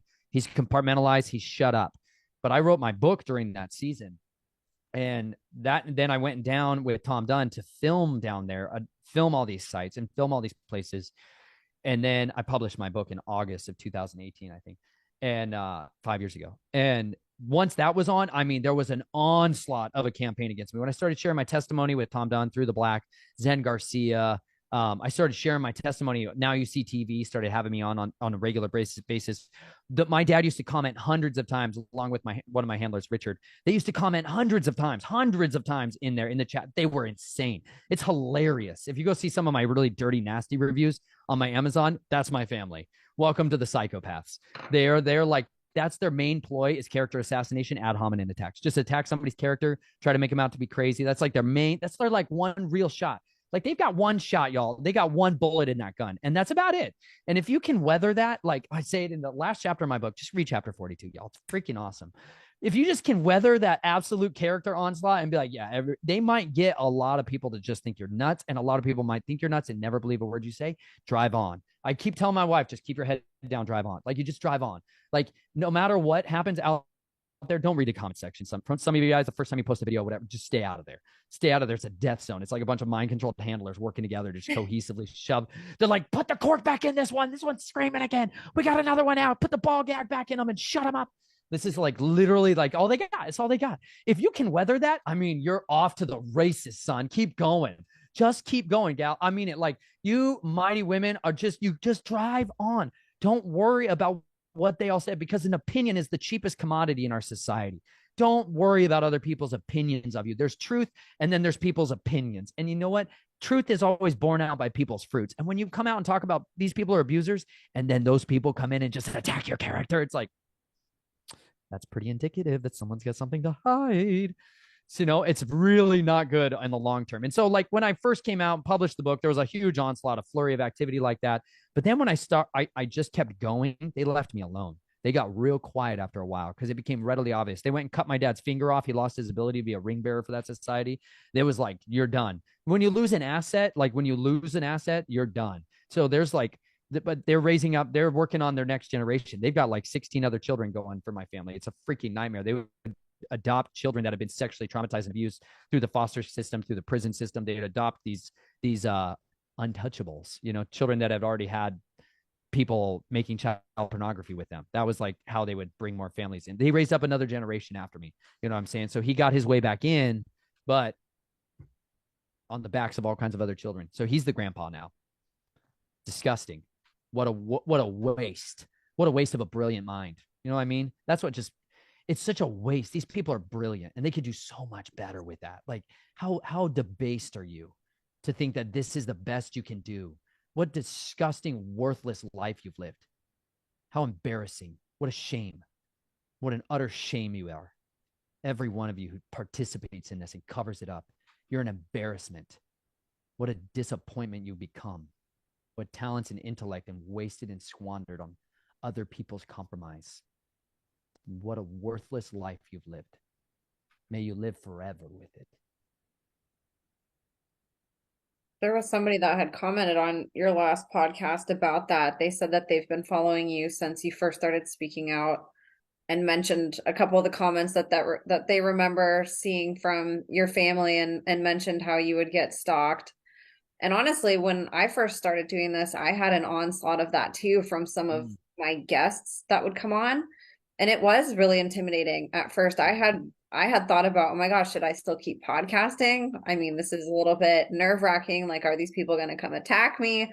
It's like, it didn't feel good whenever that was done, but I noticed the same thing. I was like, well, screw these people. Like, I'm just going to delete their comments. I'm going to delete them off. And like, I'm not going to have any tolerance for it. Like, if I'm going to sit here and try to stand up against bullies, then I'm going to do it in every freaking way. Like, I'm done with people bullying survivors. Like, this is not going to happen anymore on my watch, and I don't really get that anymore. And if I do, I literally delete them. And I've had people comment and they're like, you don't accept both sides of the story. Yes, I do. I will have a conversation with somebody who genuinely has a question that they want to know and that they're curious.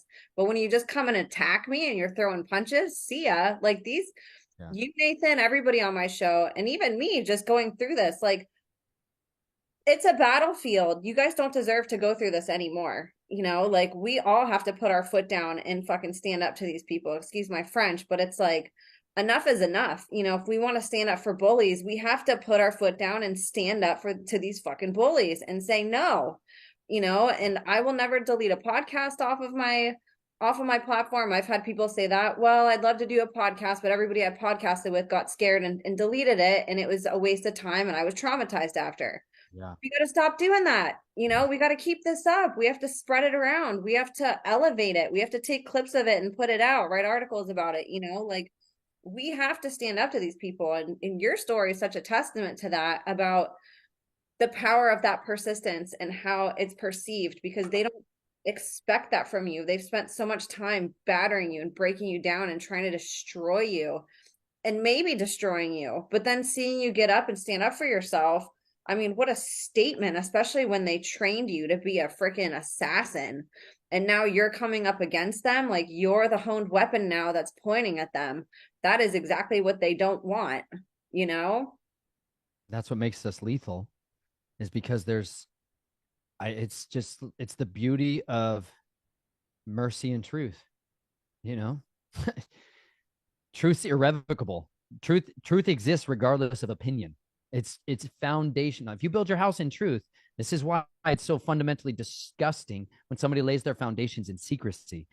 Every one of you who has laid your cornerstones in secrecy, your house is coming down because you built it on sand, you sodomite. It's unrelenting, the fervor of wrath that's coming towards you. It's unstoppable. It's an inevitability. People like me are the inevitability towards a kingdom of corruption, because you know what? There's just nothing you can do to stop us. At the end of the day, you can kill us and our blood's going to cry out forever. It makes us a martyr. It's so much worse. When you make somebody a martyr for their cause, they're 100,000 times more effective at getting their message out, because somebody suddenly then goes, wow, they were worth silencing to that level. That's why I encourage people, when you come out of this, like, stay in it as long as you absolutely can while you gather the evidence, all of it, as much as you can. Like, open up the coffer, son, dig into all the digital closets, like turn those keyboards into all kinds of, dig into every little crevice, nook and cranny, and pull out all the evidence you possibly can. Set up those cameras, those microphones. I started recording all the conversations I was having with my dad, my sisters. Like, I started recording everything, and I was teaching my wife how to do this stuff. It was like, okay, honey, tradecraft 101, fundamentals here. We got to teach you how to record everything surreptitiously real fast, honey, because this is turning all kinds of levels of dark real quick. And I was like, anyways, all these other wheels in my mind just start turning on, and I start smiling and getting real happy. And my wife gets that grin. I get mischievous, right? Because I'm like, fine, you guys want to do it this way. I offered them forgiveness. I sincerely offered them forgiveness. Like, I was willing to sit down with my abusers and be like, I extend forgiveness to you, because I realized that forgiveness was the key. This is my favorite key. I'll just say that. This is my favorite key to deal with these monsters. Forgiveness is the key for me. All right? Let me put it that for them. It's inevitability. It's an absolute certainty. I've seen what happens. It's called a millstone. Okay? It's super biblical. Let me show you my millstone.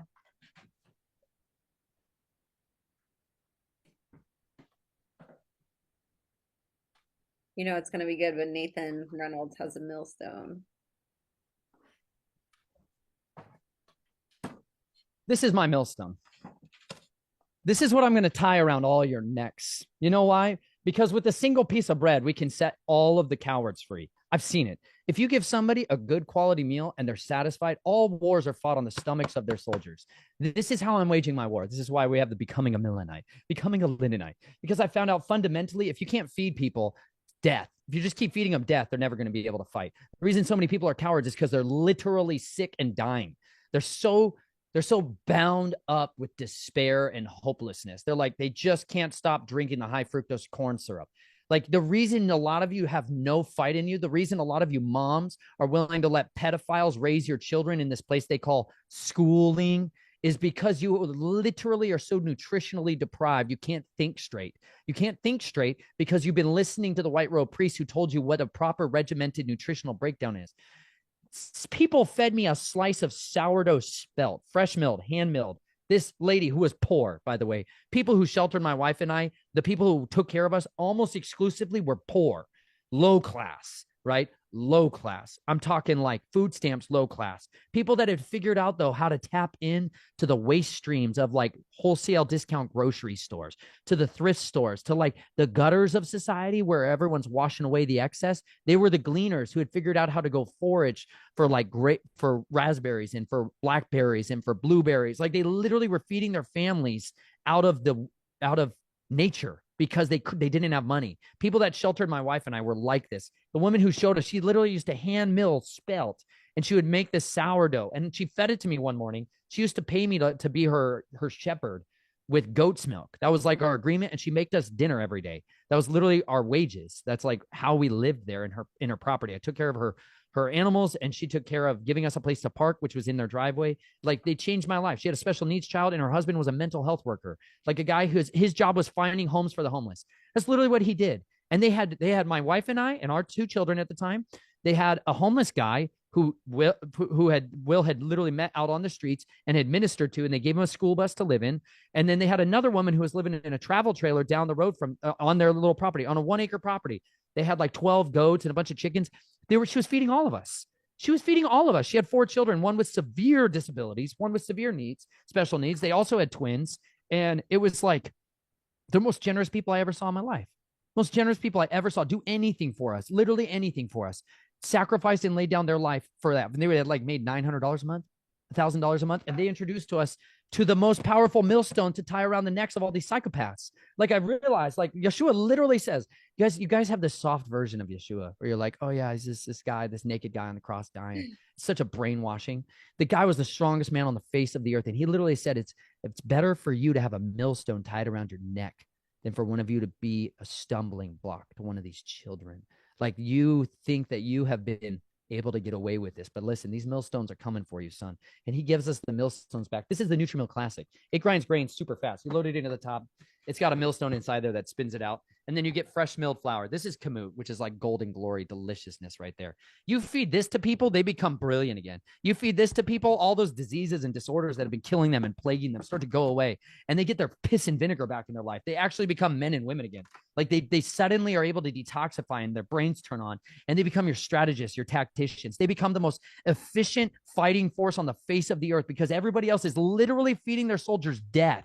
And they're like, we don't know why our effective fighting force is so disabled and so fat and lazy. And you're like, because you suck at feeding humans. You don't know the basic nutrition. Yeshua said, I am the bread that came down from heaven. He who eats of me will never hunger again. He who drinks of me will never thirst again. So we eat living bread, and I drink living water. I literally go and fill up at springs and creeks with water bottles like this. Sometimes they're sketchy because there's all kinds of stuff in there. So I use this life straw to drink out of too. But I literally drink living water, and I eat living bread, and I literally am full of life and fight in me. This is literally what's going around the necks of these psychopaths who will not quit, who think it's okay to go ahead and live a life of compromise and conditioning. But you know what? These mills are turning on all over this country, all over the world, tens of thousands of them. And every time that turns on, it's an act of rebellion against this kingdom of destruction. Because as people start to eat their way back to health, as they start to think critically again for themselves, as they refuse the genetic manipulation campaigns, as they stop consenting, as they wage those powerful 4 words and they say, I do not consent. When they do that, suddenly you have another warrior that pops up. And suddenly that little one guy over there you tried to stomp out with your character assassination campaigns, they suddenly got an ally, and they're all like, crap. There's more of them, and they can't stop us out. And you know why? That's why they're terrified of us. That's why they fight with everything they got, because the man with convictions, a woman with convictions, is unstoppable. They cannot be defeated. That's why the power of an idea is such an insidious thing when your kingdom is built on corruption, because all it takes is for somebody to bring in a flood and wash away these houses of hell. Amen to that. That's so powerful. I need to have you on sometime to do an episode just on Let's go to the cures. wool, linens, living bread, living water. It's stuff I'm so telling you, I stopped being in constant pain all the time, you guys, when I started wearing linen and wool. I know it's like I was in perpetual pain and anger. I was enraged all the time, like sweating perpetually. And I was just being constantly electrocuted. Like most of our clothing is literally conductors of electricity, and natural fiber garments detoxify your body. And you're like, you guys have some serious trauma in your bodies, and you got to get that out of you. And it helps so much. I sleep in peace. It's like I climb into a shield. It's literally my armor. And you kill vanity because you're going to look all kinds of funky and weird and medieval, but it's great for you. It's good for you. we have to do an episode on that. Chelsea can come on that one too. That would be She would be way more pleasant on that episode. She's dainty and lovely. she is. She's the best. Um, I have a question that I thought was pretty interesting. How How to best most safely navigate interactions with Delta alters when coming across them in other survivor systems. How to safely navigate that? That's hilarious. It's not really safe way. I I don't want to know. hear Be it. super friendly. Don't be the bad guy. That would be super high on the priority list. I don't know. How do people safely navigate it? Make sure you have some kind of animal around. I don't know. You need a target, a barrier, armor. I don't I don't honestly know what's the safest way to help somebody navigate like that personality. Be honest, because they've got the best BS detector on the face of the earth. You know, be authentic for one. There's just no greater there's no greater weapon to destroy this entire thing than to just be authentic. Like if you're a mess, be a mess. Just don't put a mask on. Because their whole life you've been around people that only wear masks. That's why I utterly detest masks. Like I detest it. People put them on and they act like there's something they're not. And that's just so it's so dark. It's because you're afraid. It's foundationally rooted in fear. It's a fear of what other people think of you that makes you put on a mask, that makes you hide who you are. If you are suffering, if you are living in agony, be it. And it's okay to not be okay. It's beautiful. It's lovely. It's a natural state of the human experience. It's what makes you you. Who you are is lovely as you are. You don't need to be somebody else. If somebody is willing to bare their soul to you and show you these others of who they are, this unknowable attribute of them, it's because they trust you. If you're trustworthy for somebody to be that raw with, guard that. Don't squander that. Don't use that as a lever of control because they're going to pick up on it real quick. And then that whole predator prey thing's going to turn on again. And they're going to start wondering what your real reason is for why, because they've had people so perpetually manipulate them all the time. Like I have people come into my life still today. All they're doing is trying to manipulate me. All they're trying to do is to get me to be their guy. They just want me to be their wonder show. They want me to be their hand. And I can feel that. And it may not take me, I may not pick up on it right away. People have sometimes a really good game. So once you figure that out, once you figure out what's really their why, and you find out it's something other, it's the worst. It's the worst because that trust is broken. Like I've recently had a lot of my trust broken. Like I found out a lot of the people that I was out here in the Ozarks with this parable of the vineyard group.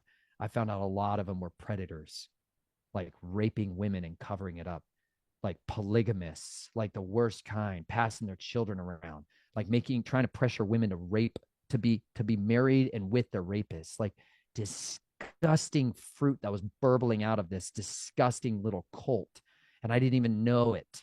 It was like I was on the fringes of it in many ways, not seeing it. It's compartmentalized information that they had this godliness on one side, but inwardly they were ravenous wolves. They had this cloak on, and their fruit has been disgusting, but it's been well concealed. And it's like once I lit that forest on fire by publishing a video called A Conspiracy of Silence, Why I Left Parable of the Vineyard, which I sat down and documented the leader of this group, a guy named Adam Fink, confessing that he'd been covering up child sex crimes and all this other stuff for a long time. And then it was he minimized it to the most minimal level possible to be like, yeah, so children were abusing other children and bestiality was going on, but let's not call it that. It was just disgusting stuff that was going on there. And I published the video because I responded to him, and I published the video because he was trying to keep this all hush hush and quiet and all the rest of it. And I was like, no way, man. I have a zero tolerance policy to control of information. Like you were saying, Emma, why you don't delete somebody's podcast? Like that's such a brilliant strategy because then you just let the record, like bring it onto the record book, like let the corporate body of people go ahead and evaluate this information and determine it whether or not it has validity or not themselves. Like, but don't screen it, don't filter it, because it's people that are doing that filtering that are like they have a different agenda. And it's like generally every time I found that, it's because there's worse skeletons in their closet.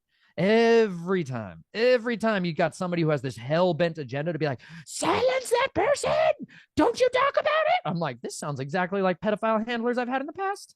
Like, what's new here? Nothing new under the sun, you sycophants. I'm on to you now. And it's like, so I just light the house on fire. Just light it on fire and you see if there's any wolves, if there's any sheep, if there's any snakes, they all come crawling out. And then you get to identify who's who. And there was a lot of betrayal that took place because I got to find out some of the people I closely trusted have turned on me and have just gone around stabbing me in the back, you know? And it's like, that's part of it. It's an inevitability when people pick sides. It shouldn't be something we pick sides about. We shouldn't pick sides on who's a child. People that are abusing children need to be utterly held to the most extreme level of accountability. Like in the scriptures, the reason I really gravitate towards that, there was 3 punishments that were available. You got a beating, okay? You got a fine, like you had to repay if you stole a bunch of stuff. Like, you're gonna have to repay that stuff, or you got executed. That was it. There was no imprisonment. The whole imprisonment system did not exist for a reason. You also could chastise somebody with whips. You could physically mark them, mutilate their body so that was well known. Like there's a reason people cut the hands off of people overseas for a reason. It sends a really determinate message. We used to like in the underworld, we just cut their balls off of people. You make them a eunuch so they can't go around and do that, or brand their forehead with pedophile. That was one of those things we like to do. You know, it's like, I just want to make sure nobody else has a misunderstanding about what this thing is walking around here, like a wolf, like a monster. Like people need to know what you are. So we can cut your penis off and your balls off today and you can become a mutilated man. So then you can never physically do the act again, or you can just let us kill you now. And it was generally, they mostly chose the second option. You know, they just didn't want their family to know what they were. They didn't want their reputation to die. So they just would elect to be killed anyways. But if you offer those 4 punishments as opposed to the other options that are so readily given around today, where like you get a slap on the wrist, an interview I just did with the guy showed one of the heirs to the DuPont family who raped his 6-year-old daughter and 3-year-old daughter and 6-year-old son, raped both of them, confessed to it, pled guilty to it. He got let off by the judge for time served and 6 months of house arrest, basically like a program to be like, oh, we're going to help you. She said, because you're not fit for the judicial system. She let him off with that because he's the heir to the DuPonts. Like that guy's in the system. You know what I mean? Like that guy gets a green light because now we got you so good, buddy. You're one of us now. Like that's the guy who gets 6 months jail sentence. And you're like, is that the guy we should turn justice over to those kinds of people? This is why my contention is that if anybody is one of these oath keepers for any of these other societies, they automatically have no right to be serving in those positions that they're in because they've sworn an oath to enforce something completely ulterior to the agendas that they're supposedly guarding and protecting and serving against. Amen to that. Oh my goodness. That you just brought up so many good points in there. And yeah, I agree. You know, these people that are in these secret societies, there is that facade like you were talking about where they're doing charity and they're doing all these good things and that's what's presented to the public, but the oaths that they take go above the common law that people are abiding by. Their oaths supersede that. And so to allow that, we're allowing a criminal faction literally right above society to just exist and we're not intervening on it and it's completely wrong. You know, and anything that's secret, why would you need a secret? Why does no other, my job doesn't have secrets. Like I can go talk about what I do every day. Like it's just wrong on every level. So I completely agree with you and appreciate you calling all of that out. So sort of on those lines, and this will be the last question for today. And obviously, you know, I can do 100 million more episodes with you, but somebody asked, how do we shut the system down? The whole system. How do we break the programming and awaken the whole world to join together and say enough is enough? I'm just going to read you something out of my book because I took a little more time writing it. Yeah, absolutely. Y'all need to go get Nathan's book too. Some of what His book is amazing and you can get it in every single form and fashion possible.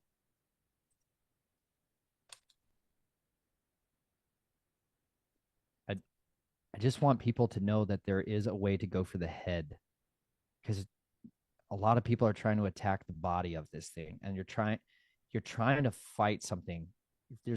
You're trying to literally kill something that is infested. You're trying to kill a parasite that has infested itself into every crevice of the body of like all of society. It's infiltrated everywhere. And it's not, it is physical and spiritual. And so it's a kingdom that is literally operating under an ulterior motive, and it allows them to control the narrative everywhere. And so how you really dismantle that is from the inside. You literally, you have to understand you're in it. You can't run away from it. You're like, there's a lot of people that want to just bug out and disappear and hide from all this stuff. There's nowhere you can hide from this. There's nowhere you can hide on this earth that's going to get you away from this system. None of you were made to run. You were made to stand and fight. I've read the scriptures quite diligently. Every time it says they turned and ran, it was an embarrassment. It was a shame. It was a loss. We are supposed to stand and fight, and we are supposed to be offensive. We are supposed to take back what has been stolen from us, take back the innocence. We are supposed to dismantle this kingdom selectively, consistently, deliberately, relentlessly, day and night, with a relentless fervor, with a fire that's in us that's unstoppable. When that happens, it enables us to utilize these tools that are with us. This is just one of the things I suggest here. Man, this is one of my last ones. I'll just read this. This is on page 314. This is my final chapter 42 called The Hunger. There are many things the family. Let me just back up.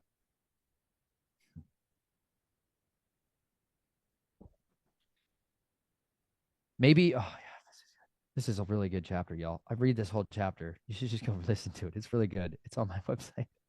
I say it because I want to read the whole chapter to you. It's salty. Just check this out for a second. Hang on there. Now, I'm going to just read you a couple pages from my book. Let's just go for it. Whatever. Why not? Maybe it's better. I know some of you who are reading this can laugh as it strikes chords in your souls. In some ways, it's comical until it's not. When it's not about someone doing something odd and no one ever noticing, it suddenly becomes about someone finally being seen. I tell you this so that maybe you would not laugh the next time you notice a quirk in someone around you. Perhaps some of those church friends of mine should have bought me dinner instead of loading me with their scraps week after week, or bought me groceries instead. Maybe one of my teachers should have looked a little closer and noticed the kid who eats many times the usual amount when free food is offered, but otherwise hardly eats at all. Maybe they shouldn't have. I no longer hold it against them in any way. Maybe it's better now they didn't, so I could help you see this truth. It's not always going to be food, hunger, or leftovers pulled out of the trash. It's all about looking closer than a cursory or dismissive glance. Before you blow off someone who is having a panicky reaction to something mundane, maybe ask a question. Ask why they might be that way. Maybe they've never felt safe enough to tell someone they'd been hurt by someone who had that same shirt on. Maybe they'd nearly been drowned by family members during a teenage prank. Perhaps we all could learn to be a little more intentional with our friends and family and not so quick to dismiss a cry for help hidden by a laugh or self-deprecating joke. Hundreds of people throughout my life saw me digging through trash cans and backs of fridges, pulling out foil-lined snacks out of pockets. Hardly ever did they look closer or ask a heartfelt question. Maybe instead of your next tithe check getting dropped into an offering plate or donation box, it needs to go to your neighbor, your coworker, or a family friend. It's time we looked closer instead of looking away. Maybe some of those preparations you've stockpiled for the end of the world could help feed a family this week. Or perhaps the hours you spend watching Netflix could be spent talking to someone who needs your attention and time. Intentional ignorance will be accounted unto you in the days to come. Hunger is eating so many people alive. Some of you are starved for attention, never knowing the feel of lustless eyes upon their flesh. Some are hungry for friendship that is not tainted by manipulation and control. Others are drowning in debt because no one taught them how to manage money while they were making their work in the trade. We need to be the answers, not the problems. We need to look closely enough to feel the breath of their sobs on our cheeks. We need to hold the hurting and tell them, it's okay. You're safe now. We need to wrap our arms around the survivors and weep with those who weep. We need to linger and not run away from the horrible stories they need to tell. We need to build a hedge of protection around them as they leave their families, masters, pastors, or pimps. We need to be the empowering arms of grace, enfolding them in provision, protection, and love. I did not need more food to fix the hunger in my heart. What I needed was someone who cared about me more than the food on my plate or the lack thereof. What survivors need does not come in prepackaged cases located on aisle 7 of our grocery stores. There's not enough food in the world to satisfy the need I see in a wounded one's eyes. When I look into the eyes of these survivors, I hear their hearts moaning with a hunger that transcends our flesh and blood bodies. It lingers in the depths of our souls. Who can satisfy the need to be held and comforted? Who can screen our calls when our former handlers call and try to manipulate us back into their hands? Who's willing to pay our mortgage so we can get counseling and restoration from the brutality of a lifetime lived in pain? Who will pay attention when they see a little kid flinch at the pastor's movement? Child protective services and other corrupt corporations are not the answer and never will be.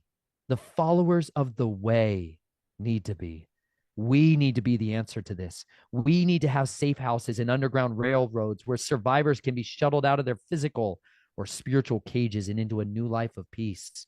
We need to open up our once-a-week church buildings to be living quarters for the homeless, the addicts, and the deranged. The hospitals for the weary should never close their doors. We need to let the fear of the ex-cons and felons fade away. Those cultural taboos of different races, beliefs, traditions need to be covered by our truth and love. It's time we raise up the decaying stones from the miry clay. Now is the time we leave this world without its accusations of our ambivalence and powerless claims of greasy, godless grace. Those who are coming out of these families are going to be able to make a difference so few ever could. Once restored, these individuals are capable of things fewer still can fathom. The wounded ones were wounded for a reason. The enemy knows how to harm its deadliest foes, and he does it early. The enemy spends too much time teaching its slaves his subtle and crafty ways, but without knowing it. Many of these survivors have been trained to destroy their captors' dungeons, palaces, and watery graves. There are many things the family and trade taught me, one of which is how to make someone disappear. What do you do with the knowledge of evading detection and blending into shadows and black market trades of identities and places to live when you grow weary from wickedness and choose to give and not take? What if those of you who know the trade become double agents and serve the Redeemer instead? What if the agents of the underworld built a railroad of redemption for those still trapped in its chains? What if you made duplicate copies and stole away the incriminating evidence which shows the world just what builds the empire above the streets? What if those who once slipped children into hotel rooms for paying guests instead use their minds to plot out escapes for the little ones and their moms? What if instead of smuggling flash drives of kiddie porn and prescription drugs in your ultralight aircraft, you smuggled survivors who broke out of the family's grasp? What if those secret drives in the names of their pedophilic photographers and producers instead found their way into the hands of those who knew how to execute real justice and were not tied by statute of limitations, compromised judges, or oath-keeping justices? What if those who had the financial resources and insulated trusts and foundations bought up hotel chains and houses and apartments and used them to shuttle people to freedom instead of a place of torment, blackmail, and pedophilia? What if we bought children, mothers, and fathers out of the tunnels and the underworld and funded their complete restorations at private places of refuge? What if we hired holy ministers and deliverers out of their 9-to-5 jobs and offered them beneficiaries who meet their financial needs? None of this can happen until we decide not to look away from these dark realities, but choose to face them instead. The complete exposure of these crimes needs to be played in an endless stream before the world so they can't blink it away or minimize the screens of reality. We need to broadcast it on every station, every suggested video and trending link. It is time we use our black hats of hacking for great good instead of planting blackmail evidence on unruly brothers, sisters, knights, or families and state dissidents. Some of you architected agents of anarchy and chaos know of what I speak. Hear me when now I say that the secrets of the underworld will stay hidden no longer. Dig into the digital closets of our high-ranking officials, leaders, and magistrates, and you will see that there are more than just skeletons hiding in those closets. There's more than just skeletons of affairs, drug habits, and corrupt contracts. Those skeletons had names like Jesse, Alex, Julie, Katrina, Samuel, Jared, and Penelope. I know their names, and I've not forgotten, and neither should you. They will be remembered. They are the ones whom we should never forget. The faceless fallen who built the bloody pillars of the empire where our cities, capitals, and cathedrals abide. The Hunger Games is not a work of fiction. but the maddening reality to those birthed into the families and made to pass through these brotherhoods. When will the days of luxury and comfortable living be enough? I know many of you are compromised. Company controlled private back rooms at the family party saw to that. But speak the secrets. Show the truth before the child whose body you use to climb to power speaks it for you, and you burn for your crime. There is a time for redemption. There is a time for all kinds of immunity and justice. The hunger in our hearts demands it. It calls to us in the night, in the stillness while the world sleeps. We survivors see them, the faces of torment, pain, and betrayal. We see the brutes, the politicians, priests, and police who partook of our bodies and drank up our friends. They will not leave us. They linger and cling to our soul. We bit down our tongues to hold back the hurt, to prevent the dam from breaking loose and showering this world with our dark underworld. But the cracks are showing, and the inky waters of the abyss are leaking to the surface. And soon they will come upon you in a torrent, an unstoppable force of exposure. If only you would see us and hear us before it breaks loose. Will you look a little closer? Will you pay attention next time you go out to the bars or restaurants late at night and see the young girls work in the corner of your high-end downtown? Will you see the 18-year-old we all know is only 13, but turning tricks for her well-dressed, upper-class confidence man? Will you see the homeless man begging for a meal on the corner and know that his story could just as easily have been mine? Will you wonder and find out why no one puts a stop to the madness, why they bust the outer rings of pedophiles, but never the inner circle of presidents and popes? Will you dig into our underworld and see what makes it pulse with perversion and pain? Will you forsake your fears and hold the hands of a former slave who faced down unimaginable horrors to break out of her controller's grip? We are not going to be pretty and well-dressed. Some of us woke up in a pool of vomit, trying to survive another night by escaping from the memories in glass bottles marked 120 proof. Some of us have sold our body to anyone who is willing to buy us a drink or take us out to a meal. Others are working full-time jobs and living well, but the 9 prescription bottles in their bathroom tell you how they're really doing. They are surviving, but with the right kind of support and understanding, they could be thriving. Survivors, once set free, become the most courageous, bold, and impactful people who have ever lived. They're not born with the fear of darkness as most are. They do not fear the death of their bodies, the pain of torture, imprisonment, or rape. They've known these horrors, and yet they still breathe. They do not fear character assassinations or the mocking and betrayal. They are warriors. They are heroes who deserve our thanks. They will be the ones who run back into the fires and snatch those burning bodies from the flames. They will be the ones charging into the depths of families' estates and setting the captives free. They will stand together in the face of impossible odds because they know 1 could put 100 to flight and 2 could put 10,000 to flight. It's because they know whose they are that they will not run. They will press through the fear, the pain, and the hunger and never let go when trembling hands reach out for help. The hunger in my chest is never satisfied. It likely never will be. As long as I'm given breath in these lungs, it will linger. In contrast to all the quirks of mine which have been relieved, this one Yahweh has entrusted to me for good. It's a longing for justice, the need to save just one more. It's a burning need to go back out on those downtown streets and document the rings operating in my cities and state, praying and awaiting the day when those running the justice system don't continue to hinder the revelation of their secret trade. The hunger drives me to prayerfully intercede in my city's high places and examine thousands of miles of tunnel systems where the covens operate and defile our lands.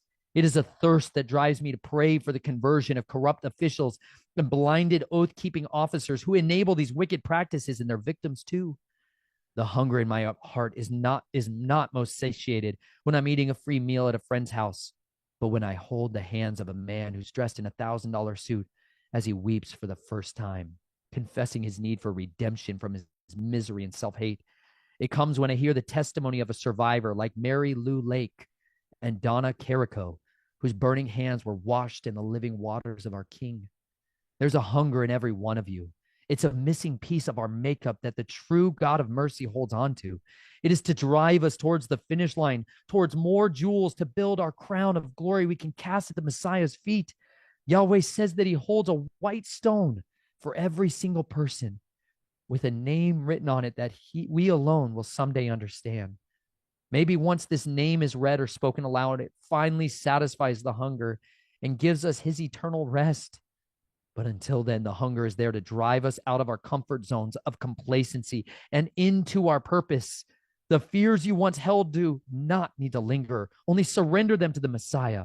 By his redemption, they can become your greatest strength. Take those talents and use them for the great good and the saving of many lives. Don't be lulled into passivity, but let the hunger drive you towards deliverance, provision, and hope. Not all of you need to infiltrate luxurious cabins in the mountains where they hide incriminating hard drives in plain sight, but some of you do. Not all of you need to exploit the back doors of the underground trade market, but some of you do. Every one of you so-called pastors and shepherds out there needs to repent of ever allowing and endorsing deceived or willful oath-keeping cowards into your flocks or into your own homes. It's time, like in the days of Charles Finney, we utterly drive out the brother and sisterhoods of deception from our most precious families. Find the way you can satisfy the hunger of the hurting. Find a way to be the answer to this insufferable problem. Clothe the naked, give water to the thirsty, and give shelter to the homeless. It's not hard, but that does not mean it's going to be easy. Following the way of the Messiah is not going to come naturally, not at first. But as you yield to his instructions, you will see that his yoke is infinitely easy and his burden is light. There's no greater joy in the world than seeing a captive boy go free, or a formerly shackled woman laugh unhindered for the first time in her life. That was my coworker. I started talking about this stuff at my work at this place called Aim House in Boulder, Colorado. And there was this gal who was, I'm sorry, she identified as a transgender. And they started in the introduction circle of every meeting, they started wanting us to introduce ourselves with these pronouns. They were policing speech, and I was refusing to do it. I don't like it when people put muzzles on my mouth. I don't care what agenda you have behind it. I do not consent. And they literally threatened to fire me because I wouldn't introduce myself in this late legalese. They wanted me to introduce myself like this. And we had transgender coworker. And obviously this created some rifts because there was a lot of them there. And they thought they had a judgment of me for why I was doing that. They had no idea because I'd literally been muzzled. People used to muzzle me. They'd shove ball gags in my mouth and make me be silent. Like I don't like being told what I'm not allowed to say and what I'm allowed to say. Don't police my language. Anyways, I started sharing my testimony there. And the person who was the transgender at my work, who they started doing this for, in a way they enforced the policy for, came up to me and she showed me her thighs, her hips. She had been bolted to a wall. Her father was in the military and raised her to be like me. And he bolted her to a wall. He sold her, physically sold her off to a man who bolted her to a wall so he could rape her, ruin her. She was his slave, physically like a movie, bad, in a cage, bolted to a wall. She had scars from pins going through her bones. Horrible. That's who I'm talking about there. Her and I bonded in a way that nobody else could in that building. And they're trying to police my language to help them have a way of feeling accepted. The way we feel accepted is we speak freely. Be who you are. But you know what? Identity's got all freaked up. You know what I'm saying? My identity was so screwed up. I didn't even know what my name was. I literally didn't know what to have my daughter call me. This sounds so ridiculous. I didn't even know what to have Naomi call me. Nate, Nathan, Jason, Joshua. Like I didn't know who I literally didn't know my name. I still don't think I have my actual birth name. It's just ridiculous. Like I lived in such a world of falsehood. I don't know who I am. actually, like who my dad is, who my mom is, who my grandpa. I don't actually know that information, not with certainty. That's why I talk about that name that's given, that's finally entrusted to us. Again, there's a name that he's holding on to for all of us. Like we bonded, her and I, in a way that nobody else could, and it set her free to share something she had never shared. Like, because I was so raw and vulnerable, because I was relentless at sharing what I had been through, even though I was being persecuted, even though I lost my job, my father picked up the phone and made sure those people, and you know what? My boss hated me because I was telling these victims, okay, this place, people are charging tens of thousands of dollars a month or tens of thousands of dollars to send their rich children there to help them get off their drug addictions, to be able to be productive members of society and all this other stuff. And they were having night terrors, okay? They were having alien abduction experiences. And I had this thing called the Red Pill Group where we could talk about any topic. Anybody could bring it up. No matter what it was, we would talk about it. We'd talk about all these crazy conspiracies. I'm like, you want to talk about werewolves? Let's go there. You want to talk about abductions? Let's read some books on abductions. Let's talk about what it is. Like, we started having this group about anything that anybody wanted to talk about was allowed in there. And it started being incredible because these children, these young men, started sharing what had been done to them when they were growing up. These super wealthy families, they started talking about ritual abuse. They started talking about this stuff. And one of them, who was an heir to an incredibly powerful family, started sharing about these abduction experiences. Okay. And we started identifying terror, sleep paralysis, nightmares. They used to call it nightmares. They used to believe a demon sit on your chest, choke you to death, and terrorize you and feed off that energy. It's called a nightmare. And Psalm 91 literally is the solution for deliverance from that. You shall not fear the terror of the night, nor the arrow that flies by day, nor the pestilence that stalks in darkness. Those are literally that shadim, those evil spirits. That's why that's that weapon. So I told him, I said, hey, next time it happens, don't get up and take the Xanax. They're always telling him, you got to take the drugs. This was the solution there. I said, stand up and read Psalm 91. Just read that out loud. Read that out loud and see what happens. And it stopped it. And he was like, what? Well, then he told his therapist about it. He's like, oh, listen, I can read the Bible and it stops this stuff. So then I got told I would be fired if I told them for breaking treatment protocols. I didn't tell him to go do the treatment protocols that the licensed therapist was giving him. And I literally got threatened I'd be fired. And that was like my second strike, right? Because I wouldn't use the they, them, theirs pronouns and all this stuff in the same way. I was respectful to the individuals, but I was not participating in the collective forced version of it. Two different things here. I'm not trying to degrade anybody that's identifying in this capacity at all. What I'm trying to say is we should not be enforcing people's language. Does that make sense? Anyways, she was one of the people that became my greatest advocate and ally during that experience at that time. It was because of her that I was able to write these types of scenarios in. When you are bold enough to speak the truth and actually look at this stuff in the face and not hide it anymore, if you're the victim of it, then you tell the truth. What it does is it sets all kinds of victims free around you from that fear of what other people are going to think of them. It delivers them from shame. That's the weapon that defeats this entire thing. It's that seed of love. It's that oxytocin. It's what bonds us together. It's because we are in this fight together. No matter what womb you came from, no matter what your background is, we have to resist this together. We are an absolute unstoppable force when we stand together. But as long as they keep dividing our house and splitting our identities and compartmentalizing of us and fractionalizing our resistance movements and being like, you're a conservative and you're a liberal and all these other versions of how they shatter our identities. Are you pro this or against this? Are you for this or against this? As long as they keep letting us divide each other and systematize each other into categories, we're going to lose.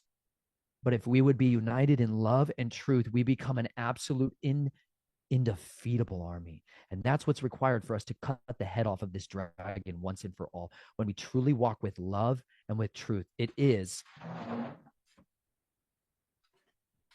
the double-edged sword that dismantles this entire kingdom. The first time I pulled out this sword, I was doing immersions down in a waterfall. We do these meetups every once in a while. If one of you wants to come, we're going to be doing another one the third week of October. I'd love to meet you and hug you and love on you and encourage you and give you wonderful treasures. I've got all kinds of beautiful gemstones because you are the precious treasure of the Creator, and you need to see that to know it.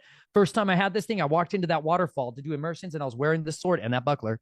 And I walked down in there while wearing the sword, which is not a good idea because it's high carbon steel. But there was a serpent, literally, it looked like a venomous serpent that was crawling around, and all the children are like, oh my gosh, it's a venomous snake. And they thought it was, what did they think? They're not a water moccasin, a copperhead, which it totally looked like. And they're like, there's a copperhead over there. And I'm like, did you guys kill it? And they're like, no, there's all these children just running around right on this waterfall. I'm like, cut the head off of it. And I'm all like, stupid sword, give me this new sword. I took that thing and I chopped it in half because its head was stuck down underwear. So I couldn't identify whether it was a venomous one or not. But I cut it in half, and then its head reared up. Because if you just attack the body, this is all that happens. The head rears up, the actual most dangerous part of this thing, and it hissed at me. And then I chopped its head directly off. That was the first time I ever used this thing. That's why it's kind of rusty, because I was in that waterfall for a long time.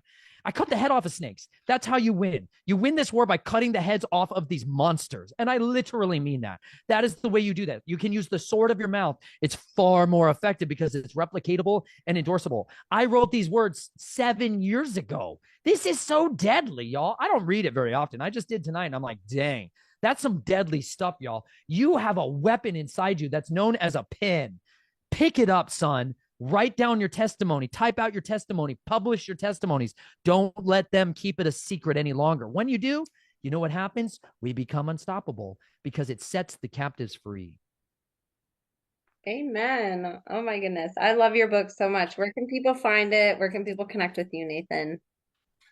Snatched from the Flames at protonmail.com. You can send me an email there. And they can go to youtube.com/Nathan Reynolds if you want to see a bunch of my videos. I got the audiobook there. I've got a whole bunch of other stuff. I've got a dissociative identity playlist, the ID playlist. If you want to work your way into there, that's all kinds of stuff. That's all kinds of goodies in there. Becoming a Gibberim, if you want to become a mighty man, mighty woman of valor, I've got a playlist on that. But the best one for you guys, you know what you need? You need the cure, which is that bread. I'm telling you, y'all. You think it's crazy, but it's good for you. It'll change your life. Fresh milling your flour and cold immersion. So that's called Becoming a Millenite and Becoming a Millenite. So we've got a Facebook group that's called Becoming a Linenite. Linenite. And then we also have a Discord server if any of you want to hang out in there. I'm never on there. I'm sorry. It's so bad. It's hard to keep up. I like this venue. I do. That one's very unfamiliar, and I can't post videos and can't post endless pictures and all that. Anyways, there's some constraints there that bother the heck out of me, but it's there, and I'll jump on there. I promise. Eventually, I'll get back on there. And then they can go to snatchfromtheflames.com. That's my my website. I have my book available there. I also have the entirety of the recording of the dramatized scriptures on audio. You can download that for free. There's my book right there. You can listen to it all. You can read it and have me listen. I'll sing it and read it to you as you go along if you want to read it there. I've got the audio scriptures. That's the real sword, y'all. Equip yourself in that. Wash yourself in that water for a while. It'll change you forever, son. Anyways, that's my website. There's great prayer resources. I can't encourage you enough. Go to click that resource one. You betcha. Yeah, click that. Somebody's finally helping me with my website, y'all. It's getting better. Hang in there. It's going to get better. Anyways, this is from Mary Lou Lake. That was one of the survivors I referenced in there. Her book, What Witches Don't Want Christians to Know. Salty book. Deadly book. Kill all the kingdom. I encourage this for female survivors, by the way. Way more. There's a lot more understandability and relatability there. But if you scroll down, these are her prayers. These were incredibly helpful for me on dealing with this. This is like their morning prayers. They had an evening prayer. And they had a prayer for trauma and fragmentation. That was like one of the most powerful weapons I ever got in getting healing and freedom and deliverance from all of this was helping heal and not explode, not totally lose my mind, because they tried to get me to go back home. You'll read in those comments if you guys dig into those ridiculous comments. They're like, we just want you to come back home. It's called return to sender programming. It's a bunch of psychopaths. Anyways, don't go back home. Not one time.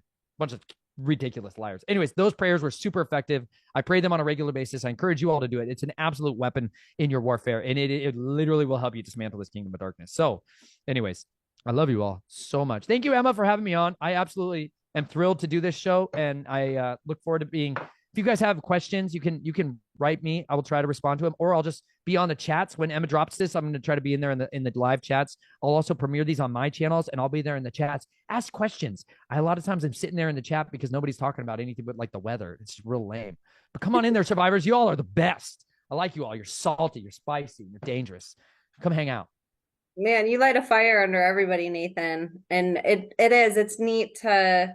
We appreciate how engaged you are with your community. That's not common. In general, I think with content creators, they sort of take for granted the people that are surrounding them and uplifting them. And you do such a good job making everybody feel so special. And you're literally a walking miracle. Your book is phenomenal. You guys, please go pick it up. If you can't afford it, he has PDF versions. Like you said, he has a whole playlist where he narrates it, and you hear how entertaining he is whenever he reads. You get to hear him read his own book. That's not common either. I go on Audible. I love audiobooks, and you don't ever get the real author reading the book, and it's really special whenever you get that experience. So go listen to it if you're, like me and you drive a lot or and like to listen in the car whenever you're getting ready. If you can't afford it, listen to it. There's a PDF version. And if you can, please purchase it. You help Nathan out, you help his family. I always say the government's never going to give survivors jobs to talk about this. We have to help them create it, and we do that by supporting their work. Books are an eternal way that Nathan's testimony stays alive. They can come after his YouTube channel. They can come after my YouTube channel, all my interviews with him. But these books, they really do stand the test of time. So this is a really great way that you can keep his testimony, give it as a gift to somebody. If you have a friend that's waking up from this stuff, it's a really good way to introduce it if you don't feel comfortable having the conversation. And just go support Nathan, get eyes on him, go watch his content. He explained a bunch of playlists that he has. He reads the whole Bible on his channel. It's amazing. Go engage in his communities, become a Lindenite, become a Millenite, get your bread, get your living water. We have so many ways that we can support survivors, and in the meantime, it helps us all heal.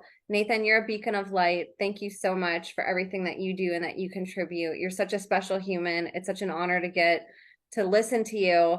We're all so lucky that you're here, that we get to hear your testimony and get to hear these incredible, heartbreaking, and inspiring stories that you have to share that are going to uplift humanity. So thank you so much for coming on, Nathan. I appreciate you. Absolutely. Look forward to talking to you soon. Absolutely. Yeah, Nathan's gonna be a regular, everybody. So get used to seeing him on this channel because he's gonna be on a lot more. But go support us too. I'm gonna have all Nathan's links in the show notes, all my links in the show notes. We appreciate you guys. This is seriously the best community ever. The survivor community is just absolutely phenomenal. I appreciate all the hype that you guys always give every guest, and you guys are always there in the chats on the premieres, and I'm just so grateful. I couldn't do this without you guys. So you guys, God bless you. Thank you so much for always tuning in and for supporting, and we'll see you next time.